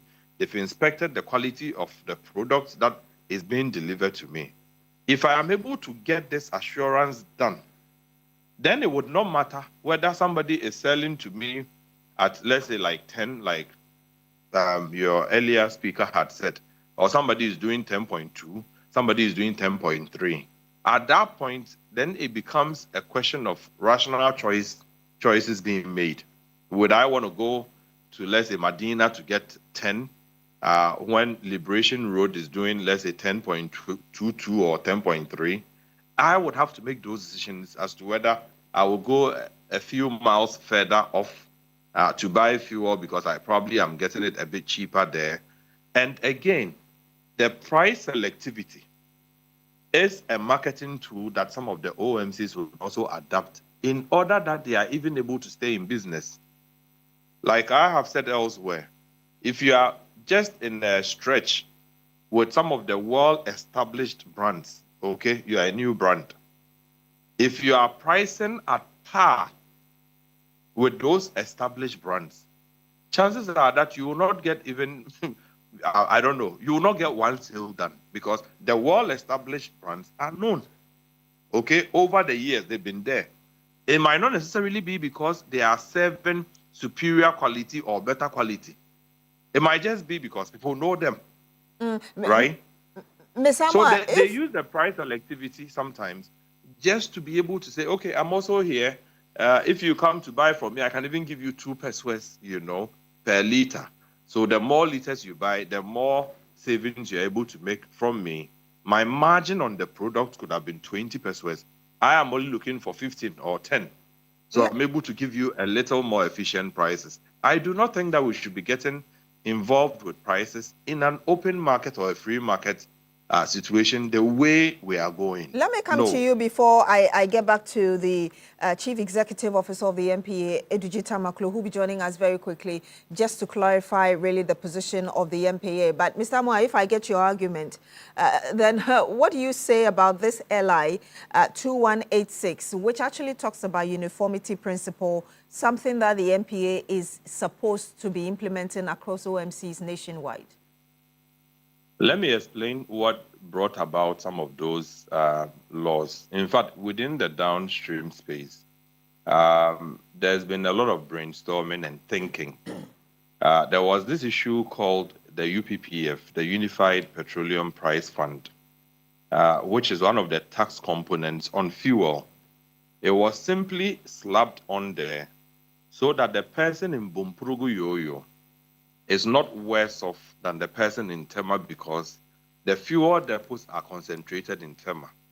And so the cost of moving fuel from the depot to, let's say, Tema or to the Ashaiman environs, Pram to Accra, would definitely be cheaper, right, and easier than moving the same product across to, let's say, Obuasi or Takrade or Bumpurugu, like you had rightly indicated. And so in the wisdom, right, of people who came way before all of us, they said, look, let's all pay something together so that the person in Bumpurugu can still be able to access the fuel at 10 cities, just as the person in Tema is able to access at 10 cities, right? There's no discrimination. There's some parity as far as, you know, not discriminating because of geographical whatever. So the UPPF is something you and I pay. We still pay for it today. There's a lot on there that can be discussed another day, but we pay for it so that there's some price uniformity across board. Then you get into July 2015. And I'll be grateful if you could wrap up for me, so I can get... I'll be doing that. I'll be doing that, Beatrice. So you get to 2015, government says that I can no longer control fuel prices. So I am taking my hands off. I am allowing the system to deliver its own prices, right? That's the regulation in price principle. So government says, I cannot. I don't want to come and pay anything. So deliver your own prices, right? Then the market starts evolving. Initially, we're scared that the OMCs would even sit in a room and agree that let's sell it at 15 when it's supposed to be 12. What you call catalyzation. We were scared. Over the period, the OMCs have worked so effectively to get to a point where you were enjoying price wars like a month ago. You recall Star Oil, Goil, right? Okay, I have come down. Star Oil says I've also come down again, right? What it tells you is that they are looking at their economies of scale. They are looking at volumes. They are looking at, attracting more customers to their fold, so that if I'm getting even 20 pesos, and I say, look, if I get 10 pesos, I'll still be able to stay profitable, I will slash off the 10. But this is a situation you find a regulator coming with laws to say, look, what the system has evolved to become, price competitions, we will no longer allow that. We are now stepping in to say that whatever prices you deliver, you must deliver the same prices across the country. Don't forget, like I indicated, if I am a new OMC that sets up closer to the established brands, the wallet, I may not even get a person walking if I don't do anything about my prices. And if you are saying I should do the same thing across the country, there are places that I may probably have leverage. So if I'm able to do the 10, it's okay. There are places I could just do $9.99 and be able to tell the trotro driver that, look, if you walk in here, I am able to give you, fuel a little cheaper than the well-established brands. That one, too, we say we have a problem. And we are discussing law. I want to go to Mr. Tamaklo now. Good morning to you. He joins us on the phone. Thank you so much for joining us. Well, good morning, and good morning to Vickers. The concern is that instead of the NPA trying to regulate prices, as it were, in an open or free market, you should be concerned about the quality of fuel that we consumers get. How do you respond to that? Okay, so Vickers, thank you, and thank you to your colleague female panelists today. The point ought to be set right. The NPA has a dedicated quality assurance unit, and its responsibility is to ensure that products that get to your tank meet a certain required specification. Now, let me put on record that any time that you go to any station and you have any inclination that the fuel being sold to you is not in the best of quality, the rules allows you to immediately... Hello, Vickers, can you hear me? Yes, we can hear you. Okay, so the rules allows you immediately to call our toll-free number, and if you permit me, I can just put the numbers out so that anytime you have any information about quality issue, please kindly call this number 054 500 611 054 500 6112. These numbers, once you call and report, we also engage mostly in mystery shopping, where we dress anyhow, go to the station, pick the fuel at any time. We have a lab at our end that allows us to do the testing just to find out randomly whether the fuel is sold without anybody knowing that these are NPA officials. So we put in place some quality assurance mechanism to ensure that we get this. But I think we shouldn't confuse the two things that are happening, because that, with respect to the disingenuous. And I've sent you the airline, which empowers the authority to do what we are doing. Is it the airline I referred to, the 2186? Absolutely. And if we shouldn't confuse the two things. So in 2012, there was a previous airline. That is the National Petroleum Authority price regulations. Now, if you look at that particular airline, particularly regulation 1, sub-regulation C, it says that you need to have uniform pricing across the country. 3 years later, that regulation was amended. So now there's an amendment. Now what the amendment did is to introduce a new concept. Which concept is that?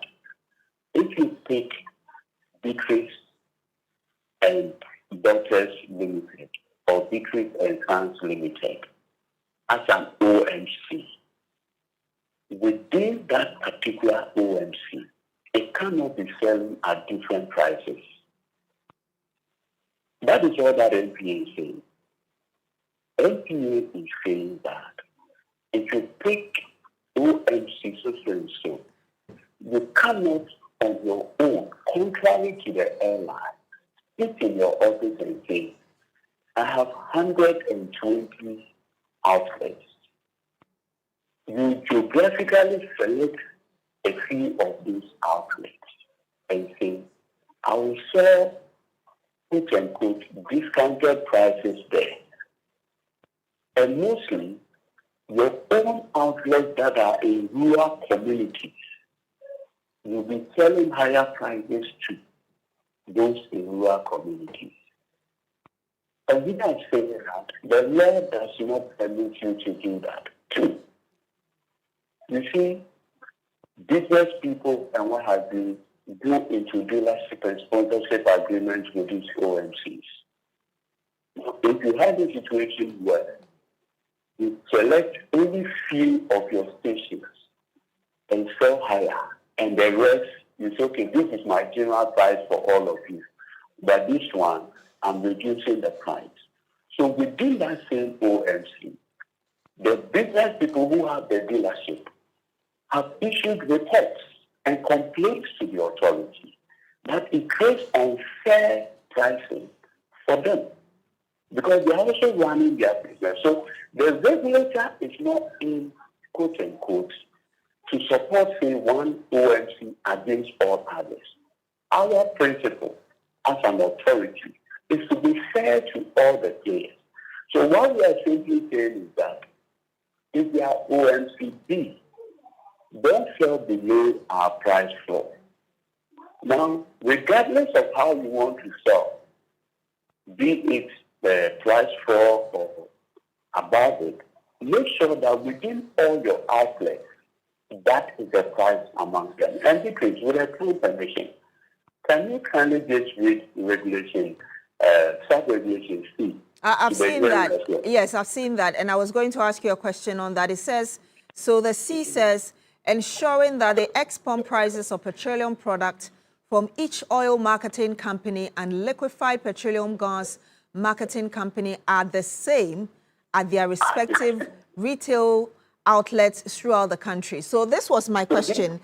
What you're saying is that... So this one has nothing to do with UPPS. So nobody should bring UPPS into this. Yes, just to be ensured that we're on the same page. What you're saying, so I will just pick 3 OMCs, for example. Assuming that Shell was selling at 11 cedis per litre, Total was selling at 11.02 per litre, and Star Oil was selling at, say, 10.59. That is not your problem. Your problem is... It's not my problem at all. Your problem is any of these OMCs deciding to sell in cantonments at 11.2 and then in Ablekuma at 5.0 or something. That's what your issue is. That is what this one seems to correct. And if you look at the airline, it's a 2015 airline. And so what we are simply saying, Vicky, and thanks so much for the reading, is to simply say that, and I don't want to mention the names of specific OMC. That's why I use your name. So an OMC called Decrease. You have an outlet in Cantonment. You have another outlet in Ablekuma. Or you even have an outlet in Nkwanta South. You cannot in Nkwanta South say, this is my general price at Nkwanta South. But when you come to Cantonment, you sell at a more reduced price. We are saying that because OMC sell that price across all your outlets. And that is what the airline simply says. Now, if you decide that for your business modeling, you are selling maybe the NPA club price or a bit higher than that, but the same across your outlet, we don't have a problem with you. All right, we'll have to end it here then. Thank you very much for the clarification. Godwin Edrigi Tamaklo, he's the Chief Executive Officer of the National Petroleum Authority. I did say that we also do have in the studio with us Madam Ellen Amateko, who is a member of the communications team of the position NPP. Once again, thank you very much for joining us. Let me get your thoughts on the submissions made so far and also the clarification from Mr. Tamaklo. Yeah, good morning. Good morning to all of you. I'm a consumer. So the basic line is that I don't have to pay more than I have to. So if there's a directive, does not really change the fuel I'll buy.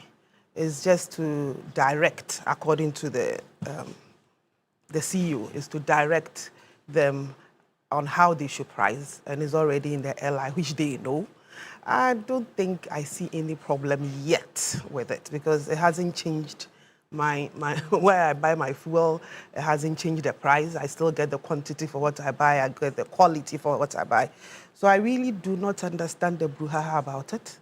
If what he's saying is true, and I don't have any reason to believe what he's saying is not true. What I would rather look at is perhaps the OMCs and the other group, is it LPG, whatever? Yes, LPGMC. Yes, they should rather look at bettering their services. And when your services are better, customers will move. It's as simple as that. Every customer wants value for their money. They want value for what they are buying. They want value for the money they are spending.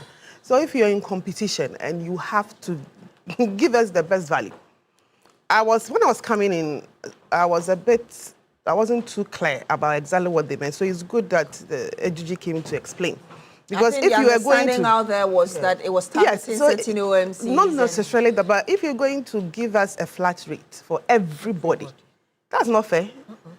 That's not fair because marketing, we are in a free marketing situation.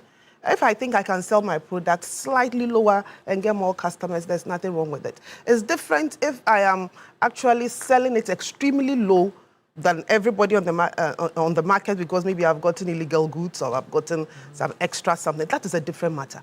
But where we are trying to price everybody at the same level, that is not fair. But from his explanation, it is within the company, within the OMCs. And I think that's fairly reasonable, because if you're one company and you say your fuel prices are 10 cedis, why shouldn't it be the same 10 cedis across board? If there's an extra service at a certain area, you know, we have premium services too. Yes. Then you label it premium service. Premium service. So everybody knows that this filling station of this company, they offer premium services here, so their prices are slightly higher.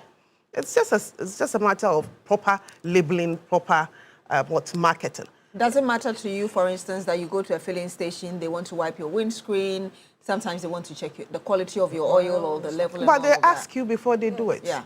So if you're not interested, you don't use it. And even some filling stations offer it automatically. Yeah. And therefore, their prices will be slightly higher. If you think you don't need it, don't enter that filling station. Move on. It's a matter of choice. It's a matter of choice. So I really don't see what, now with these explanations, I don't see what the brouhaha is about. That is, if what he's saying is true. And as I said, I don't have any inclination to believe that what he's saying is not true. If that is it, then why not? Let's move on. One of the things he said, which was a point made by Mr. Duncan Amwa, was that if you're having issues with the quality of the fuel you buy, these are the numbers to call. Do you believe that that's a good approach at dealing with really the quality of fuel that sometimes we have on our markets in some of the OMCs? I believe the MPA has a whole system where they check quality. Ghanaians normally, unless the damage to their car is so severe, people will just shift. If the damage is not so severe on my car, and I realize that I buy fuel from this place, my car doesn't perform well, I will simply not buy from you again. Unless I buy from you and immediately I move, my engine breaks down. That means you have done something to the fuel. That one, I hear a few people complain. And the last time I think I read in the newspapers about a filling station somewhere in Eastern region where there were some complaints. They had searched, and it is true. So they went there to close the filling station down. That one, for what I know of Ghanaian consumers, if it happens to them and it is so severe, they would report. But normally, the market will correct itself. I come in once, twice. I realize that your fuel is not helping my engine. I move to the next And I've had to take that decision myself. But Mayana, I realized that you wanted to come in briefly, and then I'll come to you, Prof, for your final word on this one. I was just saying that, everything is by choice. As to whether Ghanaians do know what the quality of fuel is supposed to be is another thing.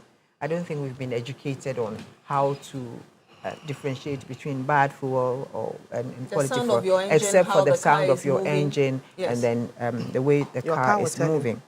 And then also, you see, I was listening to Honorable Eduje, and when it comes to the rural communities, we find that sometimes the prices are a bit high in rural communities. That was higher than in Accra? Yes, that is why I think that person took the matter to court. Okay.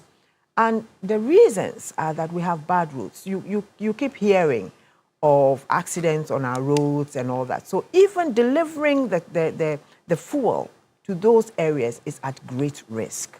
And therefore, sometimes by the time it even gets there, half of it has been siphoned, and all that. So there's a lot more work that has to be done to make sure that the OMCs deliver the services that they're supposed to deliver, and the MPA also does its mandated work. Now, if you're talking to most Ghanaians, it's not always even anything to do with the quality of the fuel as the volume of the fuel that is given to us. So you hear people saying, I was supposed to have filled my car at this price, and then you go and your car is not full. Or you buy and you are not sure, you feel like no. Because sometimes you go to a particular filling station, you buy a certain quantum of CDs, and you look and you're okay. You go to another place and it's lower, and you are like, what happened? So I think that these are things that we have to look at, the volume of fuel that is dispersed to us. So how they calibrate the liters that they give you. Even though they would always tell you that there is a measuring jug that you can over, but who has time to go and measure the jugs and pour in? I think we just have to be up and doing to make sure that we are giving value for money. That is what the Ghanaian expect. Prof. Yeah, thank you.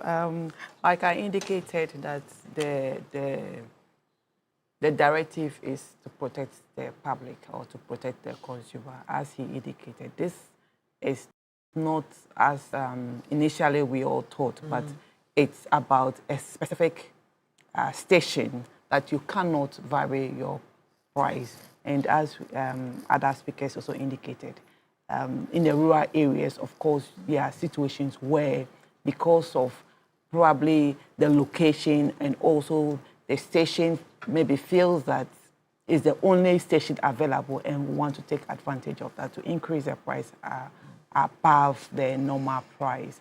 And so it is just to protect the consumer.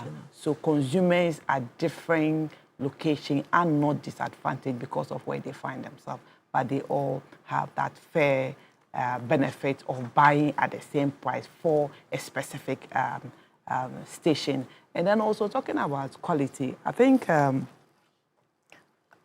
it's something that, yes, the regulator must always ensure that consumers are protected by the fact that they are given the right quality product. And so the issue of going around to inspect these things at random location, as he indicated, is in the right direction. But it is also important that the consumer also take note of some of these things. If you buy fuel and your engine changes, I think it's important that you can either report or maybe take some steps to make sure that where you bought the fuel, maybe it's checked to be sure. Because I remember very well, I don't remember the year, but I think 3 or 4 years ago, there were instances where some fuel were brought in and then the quality of the fuel was not good, but it's managed to find its way into some stations. So it means the unsuspected consumers, fell victim of buying fuel that were not in good standard as far as the quality is concerned. So it's important that we all pay attention to it. Then the issue about the volume. I think myself, I've experienced some of these things a number of times. I've even, went to the extent of even questioning the fuel attendants. But of course, that's something beyond them, because if they adjust the pump, they may not even be aware about it. But again, it's the mandate of the regulator to go around and inspect some of these things. Because I know, if just to digress a little, a place like cocoa sector had that problem where clerks were kind of adjusting their scale, and so Cocoa Board had to move in to check some of these things. So they are real, and they are things that, consumers are facing on a daily basis. And I think the regulator has to also go and check some of these things. But to also advise the public that, of course, we all know that these fuel are volatile. They evaporate or they expand when heat is applied. So the best time to buy your fuel is in the morning. If you buy your fuel in the afternoon or late in the evening, then you are likely to get marginal reduction than the actual volume that you should have. So if you want to buy fuel, you should also look at the timing, and the best time is the morning. You should look at the time. Let me move on to what happened in Parliament yesterday, where we had the Minority Leader, Alexander Penyomarkin, apologizing to the Interior Minister, Muntaka Mohamed Mubarak, over comments he made earlier during the State of the Nation address. The House seems to have agreed that, yes, apology accepted. Let's move on. Let's expunge this from Hansard. What's your thoughts on it? Well, I think it's in the right direction. I mean, to err is human, and to forgive, as they always say, is divine. I'm happy that for the first time, Penyomarkin has taken that humble stand and taken a humble pie. There are times, yes, sometimes we all do some kind of politics. Sometimes we say things maybe to excite our followers. But there are times too, if you're not careful, you find yourself at the wrong side of the law. And I think in this case, that's where Penyomarkin found himself. I am happy that he has seen or has realized that he ate. And yesterday when I saw his mood, they're not the normal Apenyomakis, as we all know. He's the, the energized, very aggressive type. But this time, yes, he shows, very calm. And I think he's sincere to his apology, looking at the way he presented it. And so I would not have much to say, but to say that as human beings, we all make mistakes. And sometimes it may not be deliberate, but it may be due to maybe some misinformation the person had. And so you may make some pronouncement that may be wrong. There are times also one may just be mischievous. There are times we get away with it, but in this case, he was not fortunate to get away with it, and so he has to eat the humble pie by apologizing to the minister. And I'm happy that the minister has accepted and Parliament have also accepted his apology. And I think that life must go on. So we'll move on. We'll move on. Madam Ellen, I want to get your thought on it. Well, honestly, it's this morning that I actually realized that something had even gone on. And I was asking what really went on. So I had to go back and go and check the State of the Nation address. And I realized he made a statement when the president had finished. I think it was in the closing remarks. And Honorable Muntaka took offense to it. And I think it is normal for anybody to take offense to something that they believe is not true. I really do not know the facts of the matter, exactly what he was talking about. Was they're talking about alleged security recruitment irregularities. No facts were given. Nothing has been said yet. Well, he had issues with the agency. So, as I said, yes, whatever it is that he said, he's gone back. He's gone to take a look at it. He's come to tell all of us that he's sorry. He spoke. He misspoke. That's the word. And he has apologized to the minister. The minister has also accepted, or he hasn't. He has accepted. And Parliament is moving on. I think the rest of us should move on. And that's basically human nature. He's apologized. He's made a mistake. He has apologized. Let's move on. Beyond the statement and the apology is also the concern of how we seem to politicize recruitment into the security agencies. Is that not something that concerns you as well? No, we have politicized recruitment everywhere. Everywhere. And so for me, it's just, we've turned it normal. A government comes in, people who were recruited before the government came in, some are sacked, some are kept, some go to court. It is something we have decided as a nation to regularize. So for me, I don't see any big issue with politicization of anything. Well, the people who are going in there, are they not Ghanaians? Yes, but that sector is a very sensitive for me, area. So if they are Ghanaians, unless you have something to tell me that those people, one, they are not qualified and they were taken. Two, they were criminals and they were taken. Three, they are not Ghanaians. Their political affiliation, for me, doesn't make any. If they pass all this, they are qualified, they are Ghanaians, they can't get in there, they have passed the fitness test, they have gone through the system, and the system has said they are fine, they can go. What has their political color got to do with it? Because the politicians or those people that you're calling politically colored are Ghanaians. Aside from the other qualities you talk about, sometimes the politicization argument is that the individuals who were employed might have been qualified, but for the sake of political expediency, people still demonize such recruitment. And that's why I'm saying that the people who are going there, they are from political parties, whether it's MPP, NDC, CPP, and they are Ghanaians.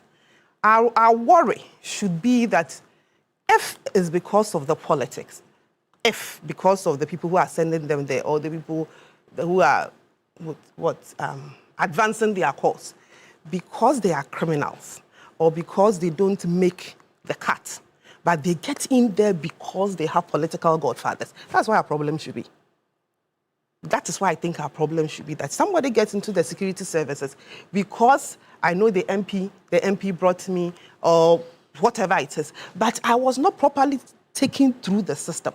So nobody checked my background because an MP brought me. Nobody checked what I had done. Nobody really looked at them, because being the security services is look at the sort of rigor they go through. If somebody jumps that or doesn't go through that and is taken because a political person brought that person, then I have a problem. But if the person goes through the system like everybody else and the person passes, what has who brought him there got to do with it? So, for instance, let me go to Ayaso West Worgon, for instance, where Emil Short's report came out. Certain individuals were supposed to have been punished, and those individuals found themselves in security agencies, and people felt like these people should have rather been reprimanded, but for political reasons, they've rather been repositioned, as it were. I don't get it. I'm not getting your question. I'm just talking about the politicization of our security The people are already in the system. They've already gone through recruitment. The Ghana the Ghana forces, the Ghana police services, wherever it has put them in there, have they gone through the rigor, the sort of processes that we put them through? If they have gone through and they have done something, why don't you prosecute them? Yeah, you won't prosecute them because of what? Madam Ayan, I want to get your thought. Depoliticizing security recruitments. It's unfortunate that we should be talking about this. It's not something that any country should be talking about, you know, politics in our security services. Recent developments have given cause for us to talk about it. And now we have taken the military, the police, or the security agencies to be a place that is job for our political grassroots. As to whether they go through the training or not is another situation. But as to the products that come out after the training, if they are fit for purpose, is another thing. Indiscipline is one of the major things that we are having in our security agencies now, because of the fact that we have protocol allocations, that we have people going into the security agencies that we think are not qualified. It is true, you may go through the process. Once you go through the process, then it means that you have been through all the protocols that needs to be done. You've gone through medicals, you've gone through selection, everything, and you qualified to be in there. But it is different when you hear that people are being trained, when you have not heard that they have gone through training, all these protocols of being selected, of going through medicals, and the likes. And then also, I think about last year, the late Omanibo Ama came out to tell us about the number of people who had been taken into the military, for instance, and had not gone through the process. They did not qualify. Some had not done medical, some had not gone through the basic training, but these were people that were going to be, what? Commissioned as officers. Now, for me, having come through that system, at least lived through the barracks, I think that for me was the greatest evil that anybody could do to this country. Because those security agencies are actually built on discipline, loyalty, and trust. So once you have security men that owe allegiance to political parties and personalities and not the states, then it means that there is something wrong. That notwithstanding, if we decide that we want to even take in our grassroots, our proteges and whatnot, let us make sure that they qualify. You qualify in height, you qualify in the educational requirements, you qualify when it comes to medicals, you qualify when it comes to body selection. Nothing is taken out because there are reasons why all these things are asked for. Gone are the days when you know that before you become a soldier or an officer, background checks are made. So they go to your village, practically, to find out about you, your character, the schools you went to, the kind of person that you are. But these days, I don't think they even have the time because of the numbers 12,000, 10,000, 5,000, 2,000, all that. And because of those numbers, we are not able, I am sure, to do those kinds of checks anymore. So we depend on the few months that we have with them, that we sit, look through their documentations. And I mean, it's so outrageous to read that you're going into a security service and you're going with forged documents. You even have the audacity to go with forged documents. You understand? So I think that if we can take the politics out of the security agencies and leave them to do their work, they have their own way of doing their things, of recruiting their men, of promoting their men. But of late, what do we see? One government comes and decides that I want this person to be my army commander, and therefore condemns an intake. 3, 4 intakes to get that one person or that group of people. What you have done is that you have killed the spirit. You have killed that professional joy in that person in the first place for wanting to even belong to a military or a police or a immigration establishment. It kills the spirit of people who are patriots, people who want to be loyal to this country when we do that. And we must stop. We must let the system work. No more protocol allocations for MPs, for chiefs, for public servants, for all those things. No more. No more. Please, let me get your final word on this. Oh, my final word? Yes. Because I did not discuss the topic. So actually, I'm taking the last word from you. Well, so just make my point that I disagree the fact that whether they are qualified or not, I mean, they can't belong to a political party. I feel national security, by the name national security, we are talking about a national thing. It is not a political thing. And so recruitment should not be politicized.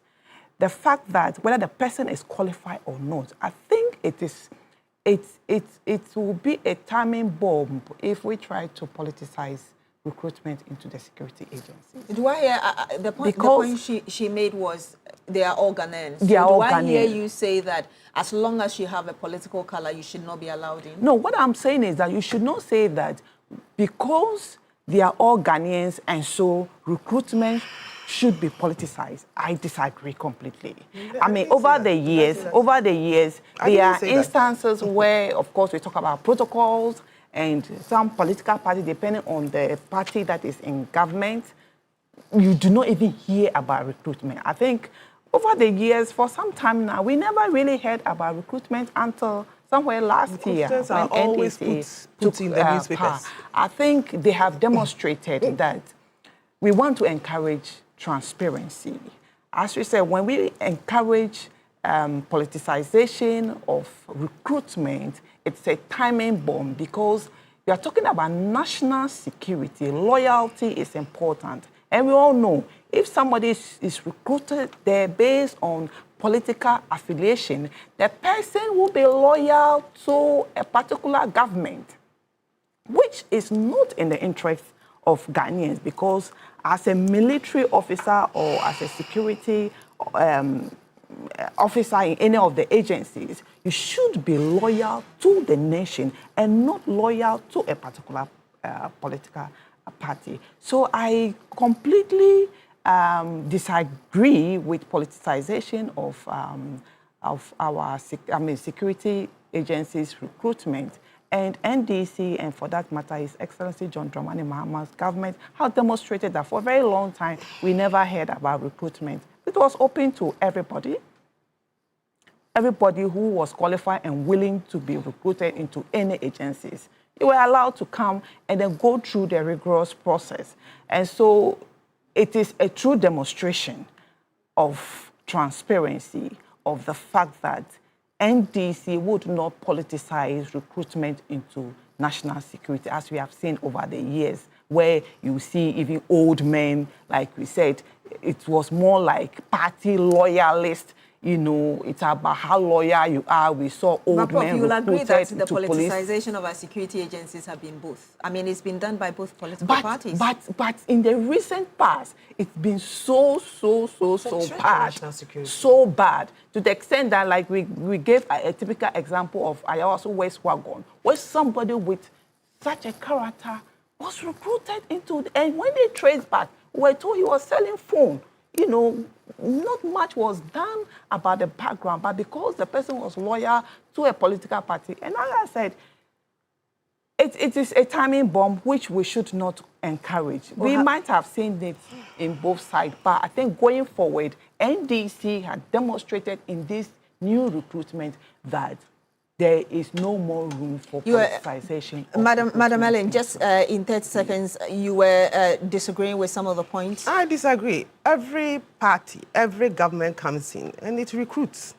The last time I checked, recruitments were put in newspapers. Daily Graphic. Sometimes Did we hear? Yes, I mean, how do you tell me that in the NPP time, in the 8 years of the NPP time, the Ghana Armed Forces never put in the newspapers. It wasn't there. They did it all the time. The immigration service did it. The Ghana Fire Service did it. I saw it. I had people who qualified, and they qualified because they saw the newspaper adverts and they applied. And it was during that time that most of these things were even digitalized. They all went on the internet. We had issues where people had to go online. And that is what it has always been. You go online and you apply. So this whole thing about no recruitment was done openly during the NPP time is totally false. It's not true. It was done openly. They put it out. It's different if you're talking about protocol. People who have protocol who were doing. A protocol has always been there. Always also making about. The protocols have always been there. People who get in, those who get in through protocol, it has always been there. We'll have to end it here. Thank you very much. And that was Madam Ellen Ama-Dekon. She is a member of the NPP communications team. Also to you, Professor Benedicta Mensah, NDC communications team member as well. To you, Madam Rodelyn Imoro Ayana, public interest advocate. And we couldn't bring you Emmanuel Kutin, but of course, Mr. Duncan Amoa, Executive Secretary of COPEC, also joined us. My name is Beatrice Edu. Thank you very much for joining us on The Big Issue this morning. Remember that The Big Issue is sponsored by University of Gold Coast. Whether you're aiming for a specialist MBA in marketing, communication, operations, supply chain, human resource management, finance, entrepreneurship, innovation, or business intelligence analytics, or you want to advance through our dual MBA or Chartered Manager MBA, University Gold Coast gives you options that match your vision. And if your next step is an MSc in International Relations, Communication, International Marketing, International Law, Security, Diplomacy, Accounting, Finance, or Human Resource Management, an LLM in International Law, Security Diplomacy, or an MA in Biblical Studies, Practical Theology, the pathway is open. April admission is now open. Apply today because at University of Gold Coast, we make it practical, flexible learning, flexible entry, and flexible payment. Study around your work and life. Choose a route that fits your background and pay in convenient installments. Your dream deserves structure. Your future deserves strategy. Your purpose deserves training. Apply now. www.ugc.edu.gh or call or WhatsApp 054-288-9045 or 026-388-8555. University of Cape Coast, building leaders for the nations. My name is Beatrice Edu. Coming up very shortly is that exclusive conversation.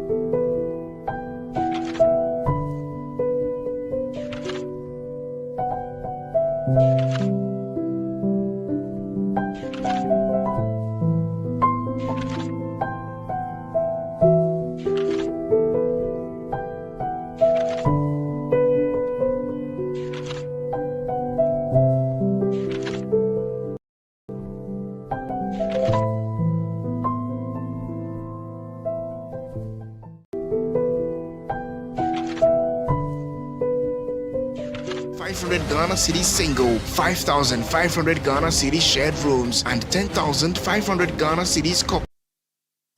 It's time to explore Ghana again. From 19th to 22nd March, join the Ghana Month Expedition. 3 regions, 4 days. Eastern, Ashanti, Central. We kick it off in Eastern region. Chocolate experiences, fresh farm fruits, Safari Valley lunch with zebras and exotic animals, Bonsu Eco Park for canopy walks and ziplining, and then party at the Rock City Hotel. Ashanti takes over. Bonre Kente Museum, Kumasi Museum, Komfornochi Source Site, Lake Bosumtri for hiking adventures and sleepover at Rich Condos. Central brings the history. Asing Manso, Cape Coast Castle, plus lunch by the coast. Then a Crown Resort vacation, quad biking, horse riding, water adventures. All this for 6,500 Ghana Cedi single, 5,500 Ghana Cedi shared rooms, and 10,500 Ghana Cedis couple.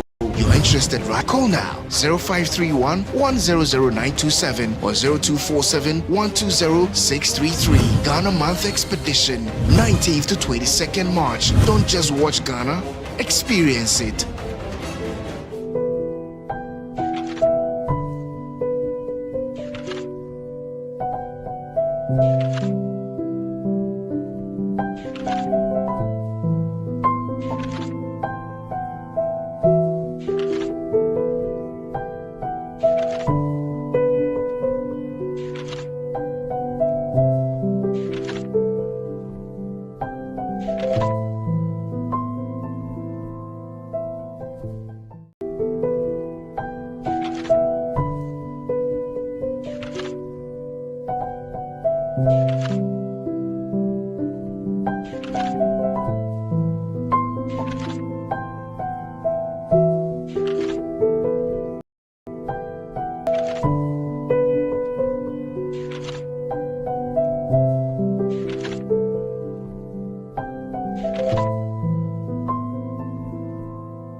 I'm way too hot. I'm too spirited. I'm cool tempered.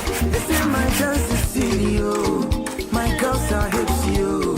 I love my soccer. All my ladies taste like sugar. I'm made in Ghana. I'm made in Ghana. I'm made in Ghana. I'm made in Ghana. You can take me to London. I'm made in Ghana. You can take me to Lagos. But I'm made in Ghana. I'm made in Ghana. I'm made in Ghana. I'm made in Ghana. I'm made in Ghana. You can take me to London. I'm made in Ghana. You can take me to Lagos. But I'm made in Ghana. Like a besi kotoka.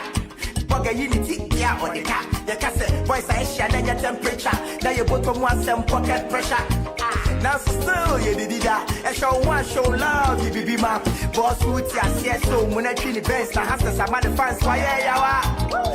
Rasta man say one oh, from bullet to Accra, one soul. Jengina city ya one do. Kill will in the paya, one bow. But a man day they want chop rango. Pass some few ones day they want show. Gonna be the gateway, not be the window. Yenina do Ghana swap up with something I yan show. Echo die Messica, and when you chain the path to none of the woman, and I best say you win, son, you win, son. And why you miss out? Oh my God, about the rapper, but you run your two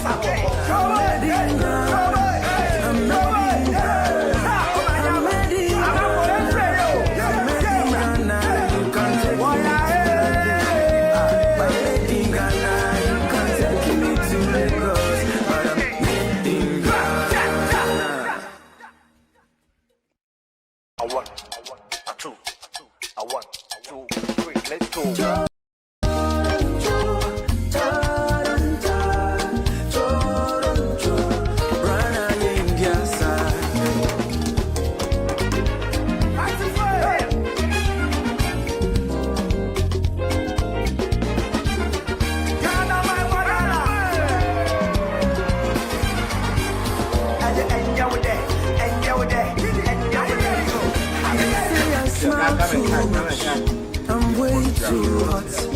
I'm too spirited. I'm cool tempered. This is my chance to see you. My girls are hips, you. I love my soccer. All my ladies taste like sugar. I'm made in Ghana. I'm made in Ghana. I'm made in Ghana. I'm made in Ghana. You can take me to London. I'm made in Ghana. You can take me to Lagos. But I'm made in Ghana. I'm made in Ghana. I'm made in Ghana. I'm made in Ghana. I'm made in Ghana. You can take me to London. I'm made in Ghana. You can take me to Lagos. But I'm made in Ghana. Like a besi kotoka. Bugger unity, yeah, or the cat. Your cassette, voice I share, then your temperature. Now you put on one some pocket pressure.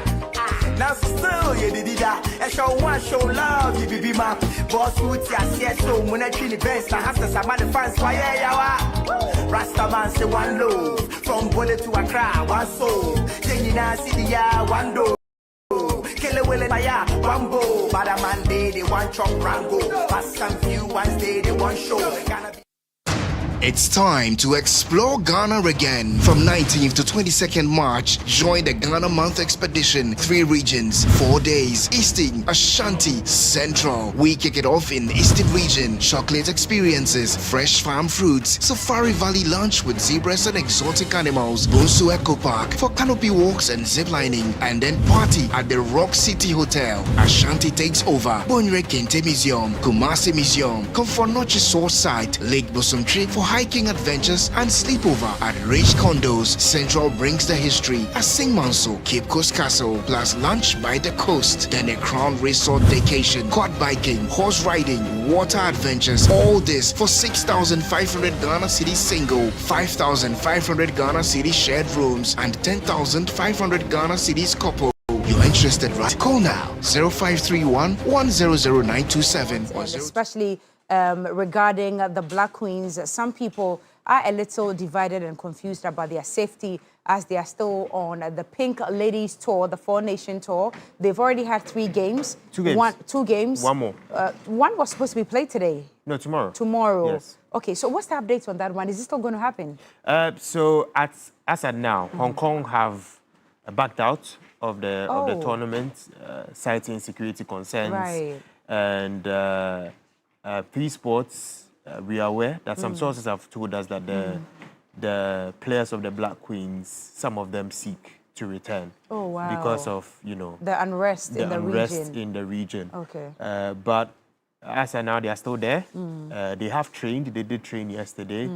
And we expect to see what happens today, whether they will train today because the game is tomorrow. Okay. That's the final game between Ghana and Tanzania. So we'll see whether they would actually train and then play that game and then finish the Pink Ladies Cup. I mean, I can share in their sentiments. It's not a juicy situation. It's an alarming situation, actually. So I can imagine that Hong Kong is out, but let's see what happens. And if some of the Black Queens are saying they want to come back home, then yeah, let them come back, you know. We never know what could happen. Yeah. It will be better for them to come than for us to lose them, you know, to any casualty. So if they want to come back, maybe the GFA would want to look into it quickly for us to consider whether it's feasible for them to come back now or not. But still in relation to the ladies' WAFCON, Morocco is supposed to be hosting. But you're telling me what? It looks like they're not ready, no accreditation, 2 weeks before the time. Yeah, the Women's AFCON is meant to start on the 17th of March. As of now, accreditations are not out, so the journalists don't know whether they are covering or not. And I mean, in the past few weeks, South Africa have been knocking on the door, constantly saying that if Morocco do not want to host it, we are there, we will host it. And the CAF communications head, Laxolo September, he mentioned yesterday that in 48 hours, we would have finality on this particular situation because it's becoming a very, very important situation that they have to tackle. And my colleague Akosi J has more details in this report.